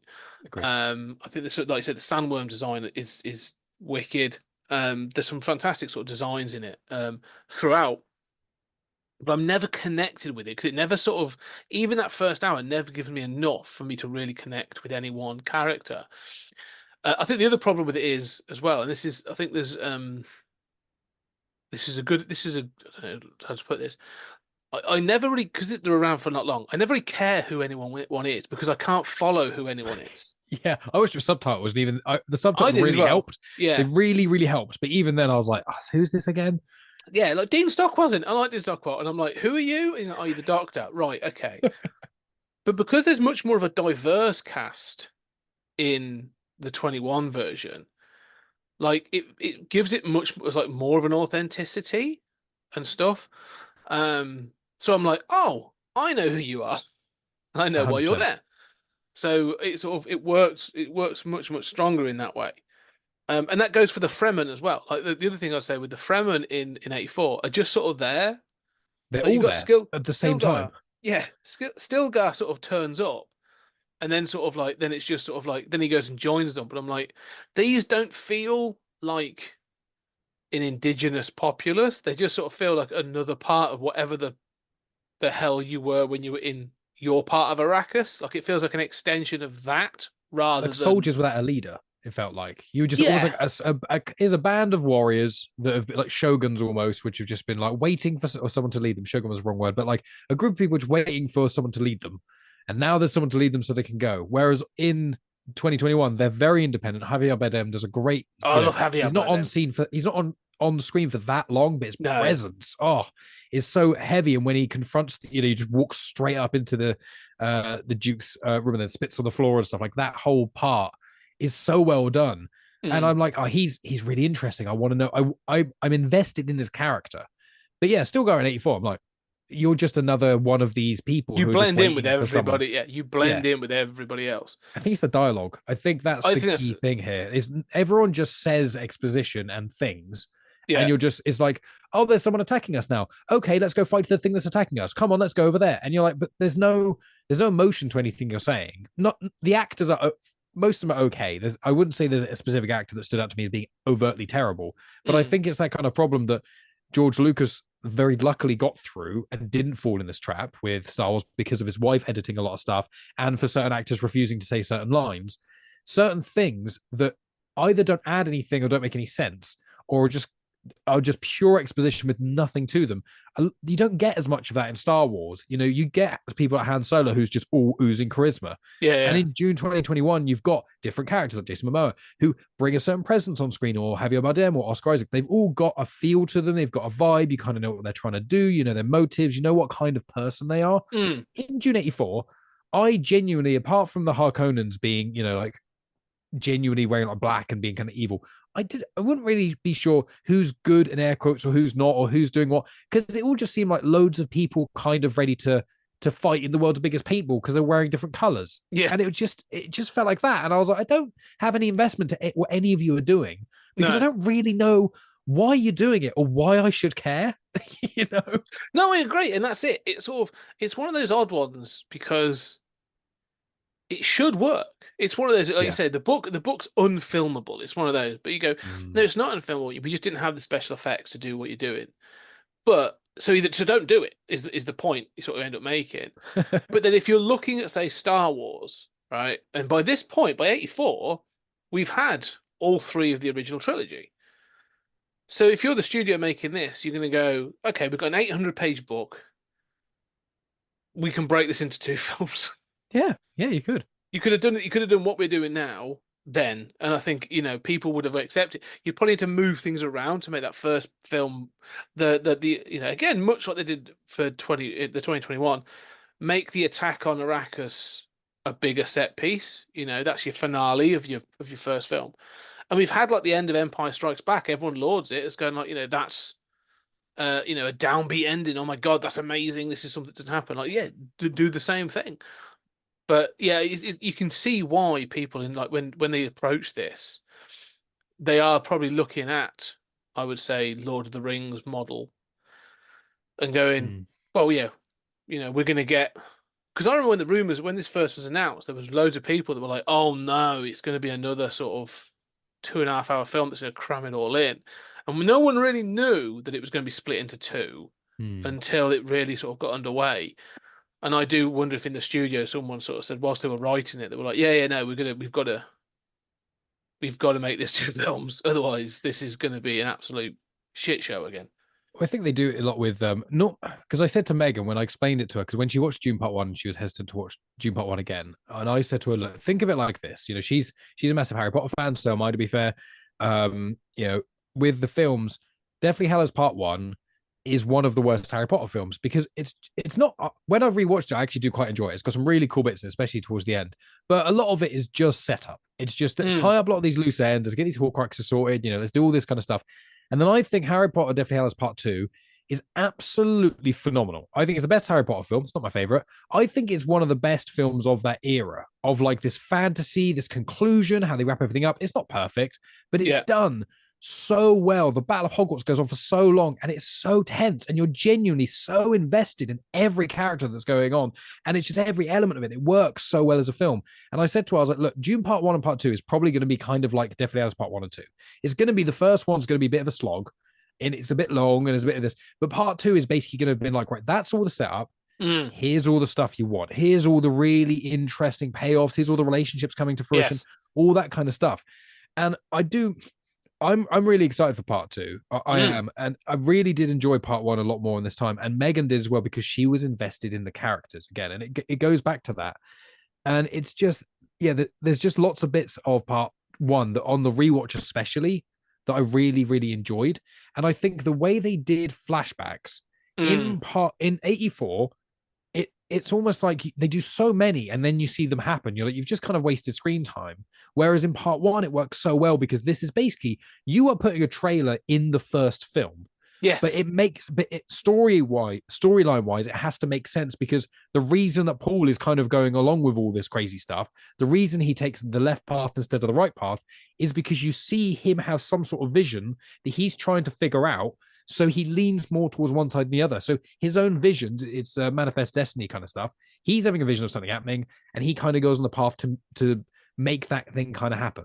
Whereas in 84, it's like, oh, his vision's what's going to happen, and then in an hour, They you see have it happen, but it's not a different scene. It's actually the just the same scene. exact same Yeah. thing you saw an We hour filmed ago. this before, and Yeah. so we're now showing it you. Yeah, So no, I think, and it's exactly. very clever, part one, part two, not having to do a big trailer thing because the bits that you're like, oh, that looks interesting. Well, you're not going to see it till part two. No. That's clever. I agree, and I think it does. It sets things up. One thing I want to we'll wrap up on this point. There's a point I just wanted to make. Go ahead. That sort of so watching it today, part one. One of the things that sort of struck me more than anything, I was like, to describe this, I was like, okay, a reluctant person gets taken to a planet, and through acts of honorable stuff, ends up living with the indigenous population and fighting the oppressor, and becoming their savior. And I was like, huh, that sounds like Avatar. Yep. And I was like, oh, but so there was a part of me that's like, does this suffer from, the white man savior kind of thing? I was like, it does. It definitely has that. However, one of the things where I think, like Avatar definitely has that. That has that sort of thing, and you can definitely sort of like pull it up for that. But one of the things I think that we haven't got to yet, and I think is going to be interesting because it's sort of suggested in part one, is obviously this idea of Paul Atreides being this new mythical character, this space Jesus, if we will, from Lady Jessica. That's from the Bene Gesserit. She wants to fulfill a Bene Gesserit prophecy. And the Fremen of because at one point, because he puts on the still suit and he puts it on in a certain way, and Love it. And the Doctor sort of says, in both films, it's acknowledged, like, oh, he knows your ways from birth, like he just recognizes that's it. He has a sort of an access to it. So there's these hints that he's also fulfilling this other prophecy from the Fremen as well of being their savior. But one of the things that's interesting is when they get taken to after the fall of Arrakis, after the Harkonnen attack, they get taken to some outpost and they're in there sort of thing, and they're talking about what to do next. And Paul says, because they say about having an army and attacking the Harkonnens back, and he actually says, well, they have this prophecy, and he's basically suggesting that he's going to use that prophecy against them to make them his army so that he can get them to do what he wants to do. And you're realizing already, you're starting to see that maybe he's not the savior that is in the prophecy. Like much like we said before, there's all these factions with their own agendas. And going into part two, Paul Atreides has his own agenda. Like he's not coming in there to sort of like, he says it because he says to Stilgar and some of the other Fremen towards the end, he says about like freeing Arrakis of the oppressors. But no, you're on a revenge mission. Like you want to take out the Harkonnens because of what's happened to your family. And so it's interesting to me that like we're going into like I don't know if everyone I'm assuming some people pick this up, but you're going in realizing that Paul Atreides actually isn't he's not 100% good guy. Like he's not a white shining knight coming in to protect the oppressive the oppressed indigenous population. he's coming in to manipulate and use them for his own aims. Like he's still a colonizer coming in to manipulate these people to get revenge and use them as an army for his purpose. Will he turn and fully accept the life of the Fremen and that sort of thing? Different matter. That's to be sort of decided. But I like that like it's not clear cut by the end. He's just as sort of like, he's lived his political life. Or he's been one of the things that he's been brought up with is this political side. He's been brought up with the military, the training, the Bene Gesserit, and he's been following his father. And so he has those political ideals as well. And they call it desert power, don't they? They say, you need the alliance with the Fremen to have that. It's because I say Fremen so close to Freeman, it's just almost offensive how on the nose some of the thing is. But that's besides the point. You need that desert power to sort of stay in control of the planet. So, yeah, it's interesting that that we're not playing with a sort of like an Avatar where it's sort of like, oh, I've come over to or a Dancer with Wolves, like I've come over to love the indigenous population. No, this guy's going, right, I'm gonna fuck up those Harkonnens, and how can I do it best? Yeah, and I do think though it.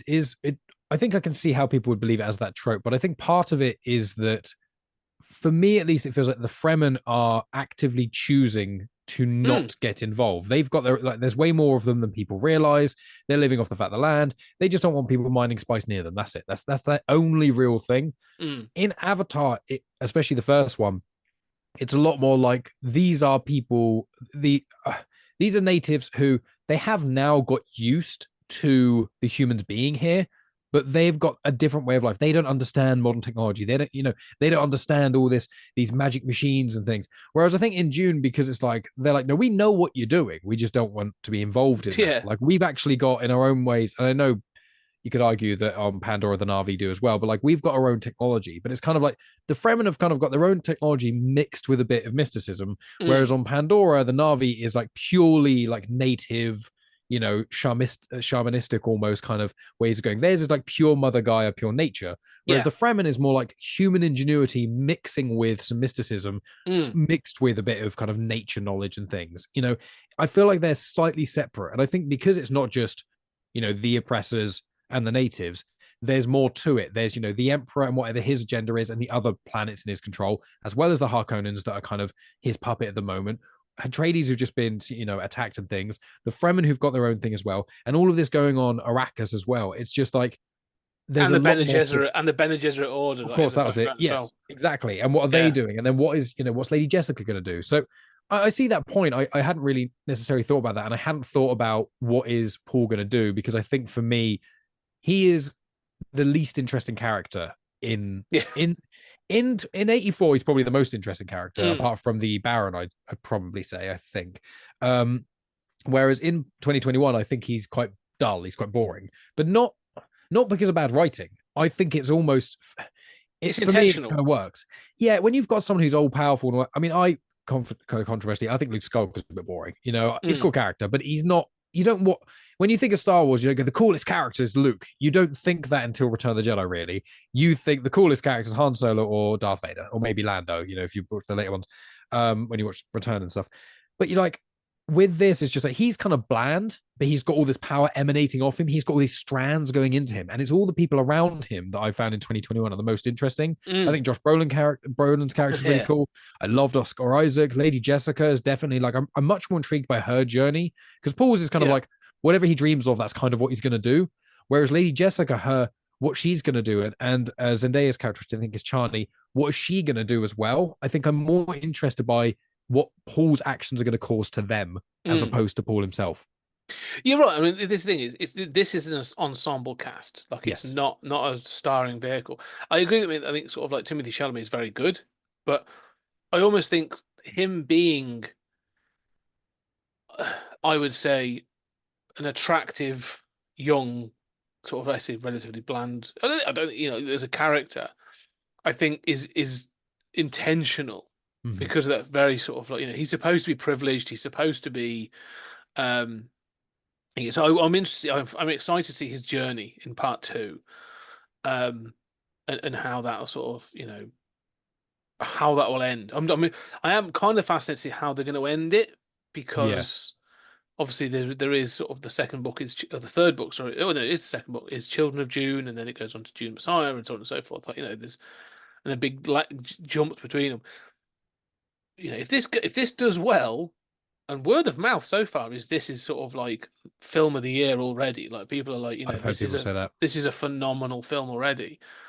Better than the first, kind of like, building on things. And so, as you said, like, you enjoy and get through one to really sort of thrive in two. If that's the case, like, I can pretty much assume they're going to be like, right, cool, we want Children of Dune. Yeah, I'm just And worried if they're going to make a series. That's what I don't want. There's well, rumors of that. a TV series. Well, there's going to be a Bene Gesserit TV series, which is separate. Right. So that would be more interesting because it would be a bit like, imagine Andor or Mandalorian. It'd be a separate thing because the universe is massive. But the thing I would say is, I don't think it's one of those things that when people said you could, Dune is unfilmable. It was unfilmable in the same way that Watchmen was unfilmable. In that, like, well, you can't do some of the effects, and also because of the story goes over a certain period of time, like you can't translate it. Whatever you think of Snyder's Watchmen, it's probably one of his best films. It's one of my favorite films of all time. Yeah, I adore it. I think he did. I think I'm not a fan of Scott Snyder, but I think he did a relatively good job of it and stuff. He proved it was filmable. And you go, cool, all right, well done. Same with this. I think people are saying you can't do Dune because it covers such an expansive time. It's got so many characters. It's got this, got that. We've done it. All right. Children of Dune, I think, is very much in the Dune 1 camp. Beyond that, it gets really fucking weird. Yeah, I think if they like, make it's three, unfilmable beyond 4. I think the fourth book. Is Children of Dune as long as Dune the first book? No, it's about half as long. It's about 400 pages, I think. Because if they made a third, I think that could be the perfect trilogy. Quadrilogy might work, but I think if they made 3 would be a real sweet thing. The thing is, with me is like, for example, the I know we're wrapping up, but like the Batman, Rob Pattinson. I love that film. Thought it was fantastic. Thought Pattinson was great. I love that film. Okay, don't get me wrong. They announced the Penguin series. I'm not going to watch it. Okay, nothing against the series, and I'm sure it's going to be great. But I don't. The amount of stuff I have to watch, blah blah blah. I'm just like, I don't want to invest too much time in that, and I don't want that to impact the films. I'm sure that's what people complain about with Star Wars, ironically. But like, I've got Star Wars. I'm trying to keep up with. I'm falling off the wagon with MCU a little bit because so much stuff. But Dune is the thing where it's like, if Dune just released films every couple years, every few years, like they're doing now, and don't get ahead of themselves, don't try and release too much, whatever, then I would just be like, I'll watch a Dune movie every couple of years. 100%. I'd love that. I wish Star Wars, I wish Marvel would all kind of do that a bit more, where it's so much more manageable. I can make time for a special event like a Christopher Nolan film every so often. Yeah. But if there's going to be, hey, we were going to do a spin-off, let's do the House of Atreides series, let's do this series, let's do that series. I'm sure it'd be cool. But me as an appetite, I just kind of want to stick to the films personally. I just want one more. I want one film. I want a franchise that's just films for a bit, Yeah, no, I agree. I 100%. I 100% agree. I think you might be onto that. I don't think. Personally, I think. I forget what studio makes it now. Is it Sony? I don't remember. Let's have a look. Warner Brothers. Well, it is Warner and Brothers. Legendary. Okay. Yeah. Okay. Well, Warner Brothers are desperate for a new franchise because they're really struggling at the moment. But I don't think you'll get a TV series. I think I don't even think the Bene Gesserit series will happen.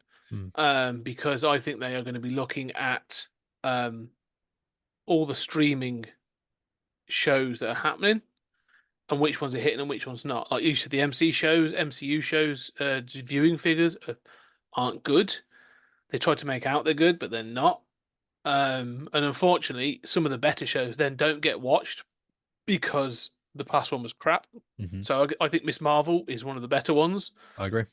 Same with Moon Knight, obviously. 100%.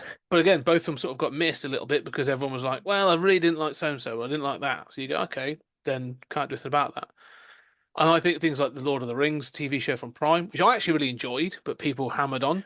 I haven't got around to it. It came at the same time as House of the Dragon, and me and Megan were like, we're going to watch one at a time, otherwise we're going to get confused. Let's watch House of the Dragon. Loved it, and since then we're watching other stuff. Yeah. So it's good. I really like it. But again, I can see why people are turned off by it. And I think, it's not done. It costs an awful lot of money and stuff. And if you, as you and I both agree, if you're going to do something in the Dune universe, you need to give it the money to be consistent with the films. I can imagine Warner Brothers going, not entirely sure where we're going to stream this.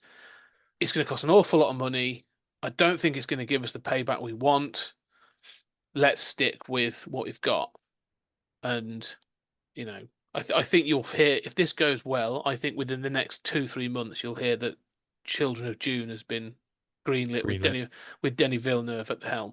I hope so. I hope they don't give. I think he's just doing so well. That's what he wants to do. He wanted to do those. Oh. That was his trilogy. Like he wants Amazing. to do Dune 1, Part 1, 2, and Children of Dune. That's what he wants to do. So I think he will get to do that. And I think if they were to do that and let him do that, and then if they want to go beyond that, they can. Like I haven't got to watch them, but if he's not involved, I think that to me stands up, and you go original Star Wars, Lord of the Rings, Dune trilogy. Do directors have any agreements with like specific film studios? I think Tarantino was Miramax, wasn't it? But I don't know if that's still the case. But like, because I feel like what Warner Brothers should do is instead of investing in IP, they should invest in directors. They should say like Chris Nolan, look, Chris Nolan, everything you make is a hit. I know you need X amount of money, but like everything you make, loads of people go watch. Can we basically have it so we'll fund basically anything you want for the next 3 films you make? And if they do that with Dennis, again, forgot his surname. Denis Villeneuve, Villeneuve. If they do it with him and they do it with a couple of other directors like Chris Nolan and some of the other heavy hitters, I think that would be the smart thing to do. Stick to movies and do that. That happened similar things happened in the 90s. So and in the sort of it was the studio system in the sort of 60s and 70s and stuff when it died off. So that has happened.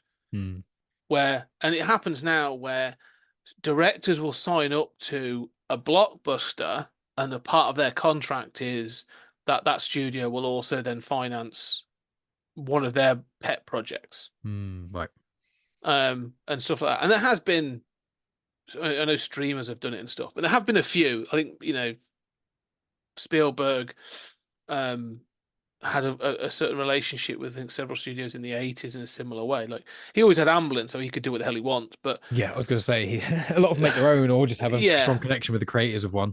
Yeah, but it has happened. But the other thing as well is I think, it puts the power, I think at this point, like the studios want the power, and that puts the power in the hands of the directors. And I don't think they're in that position at the moment, or they don't want to be in that position.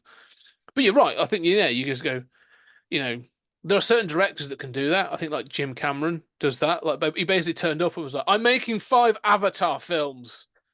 Yeah, and everyone was like, he's like, I made Terminator 1, Terminator 2, I made Aliens, 3 of the best films, in sci-fi history. Let me make Avatar. And they're like, I don't know about that. It's quite expensive. And then it's literally his top, obviously the best-selling film ever, Titanic. And he's like, look, made these sci-fi amazing ones. I made the best-selling film of all time. Why don't I combine the two? That you won't be able to make it. Trust me. Is that kind of person? Best-selling film of all time. And like, now give me 4 more. Yeah. That's it. I think he just turned up and was like, I filmed several films and you're going to distribute them. And someone's going to, okay. And I have complete power. Yeah. Yeah. There's like, I've done all the script stuff. You're not even going to know it's happening. In fact, I'm doing it in this deserted island over there. No one from the film studio is allowed to visit the island ever. Yeah. I'm just going to come with you with a finished product and you're going to put it out there. But it's like 3.5 hours. Like, no, you're going to put it out there and there's going to be 3 more. There's nothing you can do. Well, it's coming out in 2 years. It's like, in order to watch my film, it's going to be in 3D IMAX with surround vision. What's that? Everyone needs an eye operation before they go in. And you're like, can we make people do that? I don't care. Yeah, no, Cameron, and there's certain, I think there are certain directors that can do this stuff. Like they just turn up and go, we're going to do this film, and people go, okay. Fincher, I think, as well. Yeah, I think, you got, like you say, Cameron, Spielberg, Tarantino. There's a couple of others that, are the last of the sort of Scorsese, I think, can just turn up and be like, I'm going to make a gangster movie, and everyone goes, cool, and then it just sort of turns into a 4-hour thing. There's a few that can do that, but there's not many, I don't think. Wes Anderson, I'm going to make a quirky family comedy drama set on a pig farm, and everyone goes, cool, and that's it. It just happens. Yeah, he's like, I'm already mates with Bill Murray and Bruce Willis, and Edward Norton's been having a great time, so he comes and does it for free now, and they're like, wow, we just got half the cast. Everyone wants to see these people. Let's do it. You know, I think Bill Murray just sort of like he just turns up at Wes Anderson's house every now and then and is like, "You making anything?" No. All right. See you in a couple of weeks. Like, yeah, that's it. But yeah, I think I think Denis Villeneuve is on that track, Mm. very much so. Where I think he's another one that's got his filmography is so strong. Mm. Prisoners, Sicario, Arrival. Yeah, I want to show Um, Megan Arrival, the whole oh, language stuff. Like she's not, Arrival is fun. It's such a but good I film. want to show it to her, but I can't talk too much about it. But I'm just like, it's about the communication, her being a languages teacher and stuff, and her speaking several languages. I'm like, you really like this film? Why? If I say too much, I can't explain to you. I But can't spoil it, but I yeah, want you to watch it's it. like Yeah, when yeah. you're trying to convince someone to watch Moon. You're like, why would I like Moon? It's like if I tell you any even hint of what the plot is, apart from there's a guy on a station by himself on the moon. Yeah. Yeah. If I tell you anything else, it will just you have wrong expectations or this or that. You just need to know it's great. And Yes. Sam Rockwell is one of the greatest actors of all time. So him and Oscar Isaac, if either of them are in anything, You're I'll giving love it a go. Yeah, exactly. No, I think this is the thing. I think that we're going through an era, and we'll close up on this. We're going through an era now where I think these kind of things where you are getting, we're moving. I think we're moving away gradually, sort of from what I would consider to be IP cinema. I think we're still in. We're always going to have IP cinema. Right? You're always going to have things, but I think the grasp that MCU and I think James Gunn's going to struggle with the new Yeah. DCU. I've watched DC films in ages, apart from the Batman. I just don't care. I can't be Yeah, asked. I think I'm sure they'll be good, but I just think Probably. I think there's an element of fatigue and all this stuff. And I honestly think that we are going to start seeing things like if Dune Part 2 sort of does well, I think we're seeing more films that sort of taking a few more risks and directors are taking more risks. Barbie, for example, was like the two biggest films last year was the biopic of a guy who created the first nuclear bomb and a girl's doll That came to life in the real world. that came to life in the real And world. it's all self-referencing meta humor. And you're like, Yeah. what? And the biggest film of this year, the two biggest films of this year, I can guarantee, is going to be Dune Part 2 and Deadpool 3. Yeah. And it's like, and the whole thing of Deadpool that's so appealing, the literal trailer says, basically, I'm going to throw all the MCU stuff apart, but really, you don't need to know anything. You just need to know I'm Deadpool and probably who Wolverine is loosely, who everyone, Already knows. who watches films, even my mum Yeah. knows who Wolverine is, these kind of films where it's either like, right, there's either a couple of MCU stuff that's going to be going on in the background. There's going to be Star Wars films every now and then, but I think they've realized let's not release Star Wars film within 6 months of releasing a previous one, Solo. Let's not do that. Let's give people breathing space in these films. And we want Barbies, we want Oppenheimers, we want this. I'm not excited for MCU films anymore. I want to see them, but I don't get excited. With Barbie and Oppenheimer, these are different things. They make me want to learn stuff or they make me laugh. And I think the last 2 decades, as you say, of streaming and IPs and Marvel and shared universes is coming to the end. We're going to be in another golden age of film, a platinum age, I don't know. It's going to be some of the best films ever made, probably in the next decade. And then slowly, the street is going to be kind of cyclical. I think it's going to kind of feed back in. There's going to be some more big hitters and streaming. Oh yeah, I think we're going to see it this year. I think you're going to see a massive shift this year, and I think for the next 10 years, I think that's what we're looking at. And I think it'll be mid-sized, director-driven kind of sort of starring vehicles and stuff. But we'll just see. I also think quirky films are coming better. I mean, just sorry, I'm on this because quirky films. I'm happy to talk about films anytime. Yeah, yeah. I mean, but this is, I think, like directors have been given the opportunity to do the films they want to do, and I think quirky films are coming through. Like I saw the trailer for Bill Skarsgård in Boy Kills World. I haven't seen that trailer. I saw the thumbnail. I haven't seen the trailer though. I've heard it looked interesting. It looks fun. I mean, it's very sort of. I want to say Guardians of the Galaxy kind of humor, but it's with violence. Like it's more like Deadpool kind of thing. But have you ever watched Archer? Yes, or as in the TV show, the cartoon. The cartoon. Yeah. I love that. But the film is a guy who was made deaf and mute as a child, makes himself into a sort of a fighting machine to get revenge for his family, and he chooses in a voice, and he's chosen the voice of the guy who plays Archer. So the entire film is like him sort of like doing stuff, but like this voice sort of like his inner voice doing it. It looks really good fun. I'll have to check that out, definitely. But then like Dev Patel doing action with Monkey Man, or was it called Monkey Man? I forgot what it's called now, but that looks good. Also, John Wick movies, like that's the franchise. I want to clarify. Anna de Armas, I think she's phenomenal, but the ballerina, I don't want to watch a John Wick series. Or there's one which came out which I think people didn't like very much, the Continental, I think. Oh, the TV show. I haven't watched it yet. Yeah, I love John Wick. The four films, phenomenal. One of the most Hmm. consistent film franchises. But like, I just want to watch movies now. Even Star Wars, like Andor, phenomenal. Ahsoka was pretty good. You know, flawed. Obi-Wan, meh. Apart from two incredible scenes, you know what I mean? I'm like, I don't want to watch hours and hours and hours of content for meh stuff or things that get weakened because of the big gaps between them. Yeah. You know, that should have been a film. I just want to sit down a lot of the time and have a story for the most part, start and finish in that one sitting. And then if it's a part 2 or part 1 of a film, I wait until the next chunk comes out rather than being drip fed. I think that's kind of what I'm going with me personally. Yeah. No, and I think we'll see that this year. I think, you know, when you're right about Deadpool 3, I think that's going to be the end of a trilogy. So I think that'd be great. But I honestly think that that's what's going to happen. I think you're right. I think we're looking at a change in the cinema tastes. And I think people are just going to stop going. I mean, look at like Madam Web being one of the worst. I'm not seen it, but I've not. I want to do, but no one will go see it with me, and I don't have the time to see it myself. I've not seen any. I saw the first Venom film, and then was like, I don't want to see these. So I've not seen any of the Sony. I've not seen Morbius. I watched Venom 2 and I liked it, but I do not recommend it to people. Yeah. It's one of the films I enjoy it. I think it's fun. It's kind of like a buddy comedy almost film in a weird way, but the special effects and the action scenes are pretty damn weak. It's just half the films are cool, funny, almost quirky. You know, it's like one of those films where it's like an indie film, but there's one weird twist. There's an alien symbiote who's your bestie, or you know, some sort of crazy thing. It's kind of like that for half the film that's really good. And then the other half of the film where it's let's have two giant CGI things fighting in the darkness. Yeah. You're just like, this is just not what I want to watch. I thought the trailer looked awful, so I've not done any of the Sony. Haven't seen that. Haven't seen Morbius. Haven't seen Madam Web. I've got no interest in it. That's it. I think I'm just being more selective now I'm older. But I think they will. I think we'll see more. But I think if Dune 2 and Part 2 is successful, and from word of mouth suggests that it's going to be, and like you say, I've got my tickets lined up as well.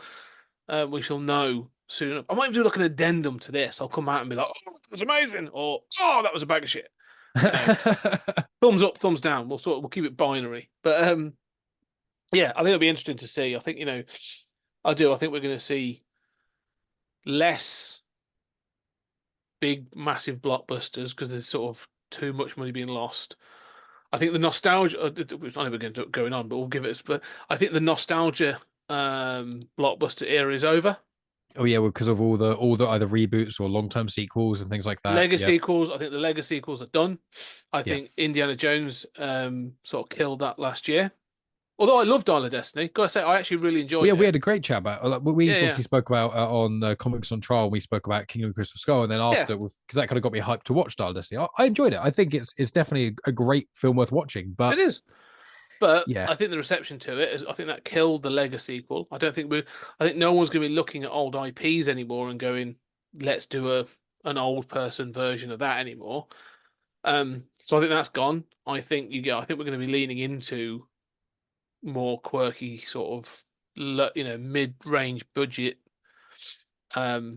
Not films that are like 2.5 to 3 hours long. That's why I'm rallying for when there's big films like Oppenheimer or Dune. Okay, I'm fine with a longer runtime, but I'm up for films that are basically more 90-minute films, more 2-hour long films, and more comedy films. That's what I want to see. Barbie was phenomenal. I loved it. I loved Barbie, but I think it was also part of the reason I loved it so much is because I genuinely last 5 years can't remember the last amazing comedy film I saw apart from maybe Booksmart, which was a film that's kind of like Superbad, but the two female stars, and I think one of them is actually the cousin of Jonah Hill anyway. But like Booksmart was a great one. Game Night was pretty good. Barbie was fantastic, but I want more comedies, shorter films, and I will say, with my opinions on Dune, I love Dune Part 1, 2021, but genuinely, I thought 1984 was surprisingly good for how much badness I've heard about it, but surprisingly enjoyable and surprisingly cohesive for me for the first hour. If I'm generous, the first 2/3 of the film. I'd say first 2/3 genuinely I was like, I actually quite like this. I don't know why it's got, and then the last it just falls off the rails and becomes a bit like the thing where you're like, there's almost no point watching it in certain respects because the start is all a build up, which is really well done, but the payoff is so weak. I just don't want to bother, but I'm glad I watched it. but Yeah. part one, and it's made part two. But funny, 84's made me more hyped for part two in some ways. Because I now like you've seen the montage of what it can be. That's like a trailer. It's basically it's a you've fan trailer. That's it. You saw a 40-minute short movie about what this 2.5 hour film is going to be. So Which I could hardly remember. yeah, so it's all The good. fever dream. Yeah. So no, I agree. I think I enjoyed Dune 1984 because of how ridiculous some of it is and how like the costume and stuff is great and stuff. But you're right. That last half hour, last 40 minutes is so bad and so incoherent that it is like you get halfway through and you go, "This is really." Oh, I forget. I honestly forget almost every time I watch it. I'm like, "Oh no, this is all right. This is," and you get to the end piece and you're like, "Oh no, this is it now. This has gone absolutely pear shaped." Jumping from scene to scene and like you say, young children blowing baddies out of walls and all kinds of odd, terrible stuff. So yes, but it does make me excited for Dune Part Two, and I think Denis Villeneuve done a fantastic job, and I hope that this stands up as a classic science fiction. When it's complete as a story, I think I want it to stand up as a classic science fiction movie for the generation. So One to own, and I've got Dune on part one on Blu-ray, and it's like I'm gonna get the second one. I like films that aren't all owned by Disney or someone, which I can have on Blu-ray and make sense. Be like I rewatched Trainspotting the other day. Love that film. Absolutely adored it. And with that, it's like I've got that on home release. I never have to worry about watching it anywhere. I've got 28 Days Later, a lot of Danny Boyle films, a lot of Fincher films, ones that aren't connected to a studio. Ironically, going against exactly what I was talking about earlier. I like being able to have a reason to have something on DVD or Blu-ray because it's not guaranteed to be on one or other streaming service. It makes it more valued for me. I'm like, well, it doesn't 28 matter. days. 28 days later is interesting. Do you know what's happening with 28 Yeah, days that's later? what made me think about it. I've got them. I've got actually 2 copies of it on DVD. Oddly enough, I've got one in a Danny Boyle collection, which is The Beach and Sunshine. One of the most underrated sci-fi films ever made. Yeah. Phenomenal. And then also one which is 28 Days Later and 28 Weeks Later in a DVD box set. Nice. Not on Blu-ray though, which is worth a lot more money if I'd have upgraded. Isn't that insane? It's not anywhere to stream, and now the Blu-ray and DVD are going for like astronomical amount of money. So 50 to 80 quid at times, if Yeah. not more. And I'm like, for a couple of Blu-rays? They're probably that's it. Yeah, That's nuts. I've got them in. So I've got them in the attic. I've got 28 days and 28 weeks later and stuff. So I'm like, oh. But it's weird. I do find this. This is the thing. Physical media, ladies and gentlemen. Physical Yep. media. Can't edit it. They can't go back and edit it and change stuff. They can't take it away from you like the Willow series. Not that I've heard it wasn't that amazing, but Disney Plus, Willow, they took it away, gone. That's it. Any series you want, or a film especially, buy it, get it. Spider-Man especially. Never know where that's going to be. Yes, that's all over the place. Yeah. Own them. Physical media. Anyway, yes, I shall leave you to go. That's been fantastic. We really enjoyed this evening. It's been really good chat again. Oh, I could have spoken for another 2 hours, but it probably is good to put a pin in it at some point. Yeah. We did tackle enough without us probably just me going in on how much I love the sandworms again and start quoting random things. Like the meaning of life is a reality to experience, not a problem to solve. Like that's such a cool, there are such some a cool really good line. lines. Yeah, and there's so much dialogue in part one that's amazing. But yeah, just thank you so much for having me on, Scott. It's been an absolute thank delight. you for coming on. And I'm, anyone who is listening, make sure you check out mine and Scott's conversations on Moon Knight, which was celebrating the waxing and waning. I think it might still be behind me. Is it? No, I put it in my bookshelf. But it's waxing and waning, the Moon Knight essay collection. That's fantastic. And if you have read that, then there's someone who wrote in that. Well, there's Tony Farina who's been on my show numerous times before and quite recently as well. But there's someone else in there that I'm hoping will be on the podcast in the future. So that should be a really cool conversation. And I've got guest spots coming up in various places. There's gonna be stuff for Spider-Dan, stuff for the VHS Strikes Back. There's obviously we've done your collaboration, and there's lots of cool stuff coming out for genuine chit chat. Follow me on all the social media places, and I've got some more exciting stuff coming out on Patreon, but also not on Patreon as well with Megan. I'm going to try and get more Megan stuff going on. Going to try and get a bit more people involved as well. So we'll see about that. But Scott, it's delightful speaking with you. Anytime, there was if you can't find anyone who has read any Spawn comics or something, I could do a Spawn thing next year because I've not consumed any Spawn of any kind. I feel bad because whenever we talk for these things, I often send you off on these sort of tangents. Because Moon Knight was the thing where I was like, I'm doing the Moon Knight, and you're like, oh, I need to read Moon Knight, and then You do. You dive in. Like, this is why I love what you do. You go and you'll be like, "Yeah, I'm going to read it," and you come back and you're like, "I've read everything." Like you did it with Venom and Carnage. You were like, "I've read it all," and I was just like, "Oh my god, that's impressive." Yeah, it does Like, take so up. I just love that level. I just when I talk to somebody who's passionate, I don't want to ask the same sort of questions that mm, anyone who's like read an interview sheet would ask. I'm like, if I have you on my podcast and you've done other podcasts, I'll listen to several and make notes of questions that you haven't been asked and the kind of questions that you get excited by. And then the interviewer goes, let's take a left turn here and go away from that yeah. subject I didn't want to talk about. I'm like, no, let's do it. Let me consume all this. Let me read all your books. Let me try and listen to as much music of yours as possible. I love it, but I don't offer those things as it's something I've always wanted to do. So I use podcasts as a vessel of my own passions. And Moon Knight was one, watching Dune was one. And if you want to do Spawn, then we can figure that out as well. But if We'll not, talk Spawn. anything. Spawn is Spawn is a deep dive that it's one of And I'm those. fresh. I've got Yeah, nothing. it's one of those where I'm a bit like, do you want to set someone up on that? I don't know because the first 100 issues are very 90s, but they're good. And we will talk about that anyway. But of course, but also beyond finding everyone, yes, you on all genuine chit chat on all the podcast catchers. Star Wars Comics in Canon, which you do for Comics in Motion. So go check that out. That's on all the podcast catchers as well. But where can people find you? Because you're Yeah. Mike Genuine Chit Chat. Yeah, so it's just at Genuine Chit Chat on the social media places. You can also catch up. I contribute to the Pop Culture Collective newsletter every week as well, so you can just see what I've been doing. There's been Comics in Motion 1000 that we did as well quite recently. So subscribe to the feed of Comics in Motion on any podcast app. Subscribe to the feed of Genuine Chit Chat on any podcast app, and then whatever social media platform you're on: Threads, Instagram, X, Facebook. I very rarely post on TikTok because all video-y stuff, but there's a little bit on there, snippets from Genuine Chit Chat and stuff. So you can find me pretty much anywhere.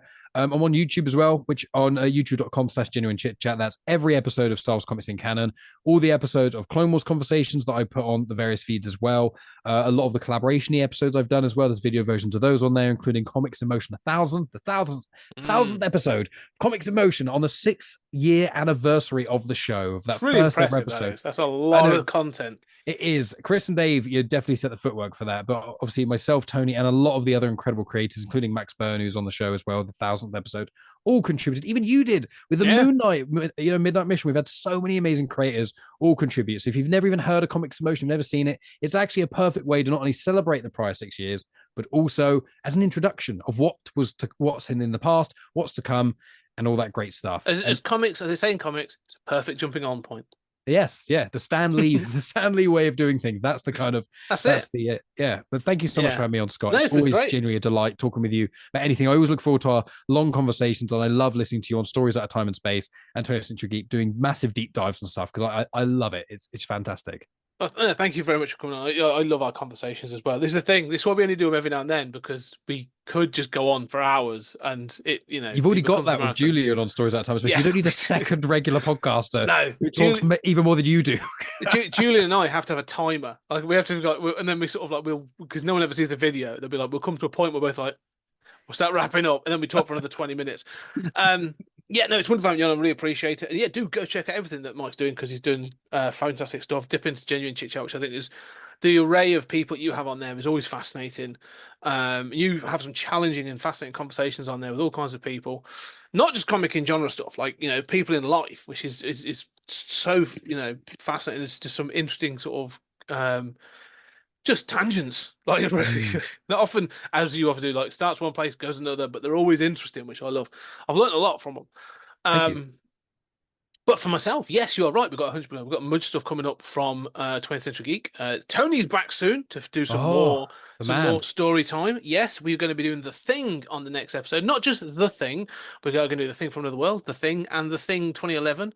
And we are going to be talking about Who Goes There, which is the original story. I've got it here in Real Future, which is the short story book we're working from. And then I also have Jack coming back to finish up our Jackie Chan police story retrospective. and I've got some other things as well. So we've got a bunch of stuff coming. The Akira Kurosawa stuff as well. Just quick shout that out Yes. as well because I'm excited about that because I've not watched any of his films, so I'm gonna try and watch. Oh, that's a deep lot of them dive. as well. That's a deep Yeah, dive. I've as said well. to That's Megan, awesome. literally, we watched an episode of Clone Wars because we're doing Clone Wars conversations every few weeks as well. And the episode we just watched is said dedicated to Akira Kurosawa because there's a character there called Embo, who's a species Kyozo, is based on a character from Seven Samurai. And I'm like, so much of Star Wars is like so much a homage to Akira Kurosawa. I need to watch it. So it's going to be the perfect jumping off point with you It guys. is. It's going to be that. It's going to be an interesting sort of stuff we've been doing. Some fantastic sort of amazing films and sort of setting up that my appreciation for Japanese culture. But yeah, so come find us at 20th Century Geek on all the social media platforms. Go check out the website, www.20thcenturygeek.com, and our Patreon, which is 20th Century Geek Media, because we do a whole host of stuff, and obviously check us out on Stories Out of Time and Space. So we do the whole host. But for now, Mike, thank you very much for coming on and talking as always. It's wonderful. And we will do this again. Maybe Spawn, maybe a couple of other things. We'll pick a film. I'm happy to do anything, really. You know me. I'm happy to give anything a go. Yeah. That's always a famous last words before something terrible goes wrong. Yeah, I've seen a lot of weird films and wonderful things, but anything, I'm happy to have a conversation about it. we'll pick some out. But yeah, thank you very much, and thank you, ladies and gentlemen, for listening, and we shall see you again soon.